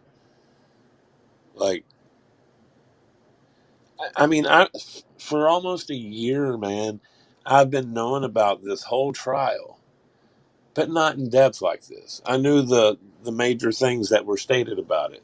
And now, digging in like this, it's definitely crazy, dude. One of the craziest things I've ever seen. Spooky says Ernie would have been in some major trouble. So who talked Shelby into the plea? Okay, that gets interesting because according to Shelby, there was a plea presented that he agreed to, but when he signed it and his name was on the dotted line, he claims that it was not what was presented to him when he agreed verbally to make the plea. But now I've got just some issues with that myself because with that story, because when you plead guilty, you have to tell the judge what you did. And also, the prosecutor can offer you a plea deal, but the judge always tells you, have you been promised that I'm going to be lenient on you or this, that, or the other? And do you understand that although you have an agreement with the prosecution, that I have final say in your sentencing, and I do not have to take the recommendation of the prosecution. So I know that was explained to Shelby. Now he's claiming bait and switch. I'm not saying that's impossible, Yep. Especially like if you talk to Shelby, you could if I played that tape straight through without stopping it, you'd see a lot more. Yep. But he's definitely somewhat ADHD, if not severely ADHD. Stacy, Jimbo has played the prosecution's part twice, and Yeah, it's posted on the channel. yeah, Actually, it's posted on the Tales of a Lycan page. It's yes, everywhere. So he's yeah, just bullshitting. yeah. Ernie does claim that, and I've talked to him twice on um, a live stream and told him that the prosecution's case was the very first thing we showed. Remember? Yep. Like, It was the first thing I posted about any of this yeah, and was his part. Yep. we went into specifics about Ernie's body language and I about think his was it story. it's 4 or 5 segments, isn't it? Yeah, Yeah. maybe 6. It might be. It might But be. but there's we went over and over his story about the child and the mother with the coach purse. Yeah. And we dissected his body language, how he wouldn't look at the jury, he wouldn't look at the prosecutor, wouldn't look at the defense, would not look at Shelby. So, I mean, we covered all that, but he chooses to push his narrative and say, they're not even showing you the prosecution side. Yes, we did. We You need, actually showed it first. need to pay attention. Do your Yep. homework, Ern. Yep. Do your homework. I wish that, and I don't never like watch his lives, like very rarely am I actually in there during the live, but I'd love to be in there. Of course, he'd probably erase it, but when he says that exact thing, he don't show what the prosecution said. I'd love to post a link to the Stan's video on the prosecution. I know you can do that on Facebook. What's that? Post links I during mean, the during chat. his chat. Right, right. You can't do it on YouTube, but you could do it on Facebook because we had done it before. Well, you could do it on YouTube too, but he's not going to allow it. Like you can post a link in the chat. Can you? Yeah, that is true. Yep. Yep. Yeah, he is a little bitch boy about that. Yeah. He don't like any rebuttal, undermining. He don't like that. See, Mr. Jimbo, what did Napoleon. he say the other night? Why he wouldn't? Let me see. I missed that. Jimbo, what did he say the other night? Why he wouldn't look up? Oh, he did say that when I asked him about that, and he said, because I said, "Were you afraid?" And he said, "No, it's because it's my brother, and it was emotional or something like that." And that is a valid comeback. It is his brother, but What question? you sit there and told that sensational story. Oh, when Ernie the other night said, when I asked Ernie why he wouldn't look up, why he was always looking down, Yeah. he said it was because it was his brother and it was emotional. Yeah. Yeah. But then again, He's never told him he loved him in before. their whole lives, he's only told him he loved him once. Yeah. So, how much emotion can a narcissist have tied up into their brother or anybody? You got to sort of evaluate that statement. Yeah. At least in my eyes, I'm probably calling bullshit. Yeah. It's good thought though, Ern. Good thought. But I really don't buy it, man. Yeah. But all right, guys, it's officially 5 a.m. Oh, it is, ain't it? Wow. Yeah. So I'm gonna take me a little nap before the Kentucky Warriors go over here and teach these fellas down here in Tennessee, and we play a team from North Carolina. We're gonna teach them a little bit about basketball. Hell yeah, dude. Knocking dead, man. But Good up. we appreciate you guys being here so long. Look, there's still 150 people in here, man, and it's Just hanging 9 out o'clock in the morning. at the stand, man. Yeah, and I'm not bragging about numbers. I'm just saying, hey, I'm giving you guys high five. Yep. Yeah, throw some hearts in there for our investigator again as we play the exit video. And tomorrow night we're gonna try to do it around 1 again, Matt. Or you want to? No, I mean probably midnight. We might be able to get here earlier if I get out of work early. Okay.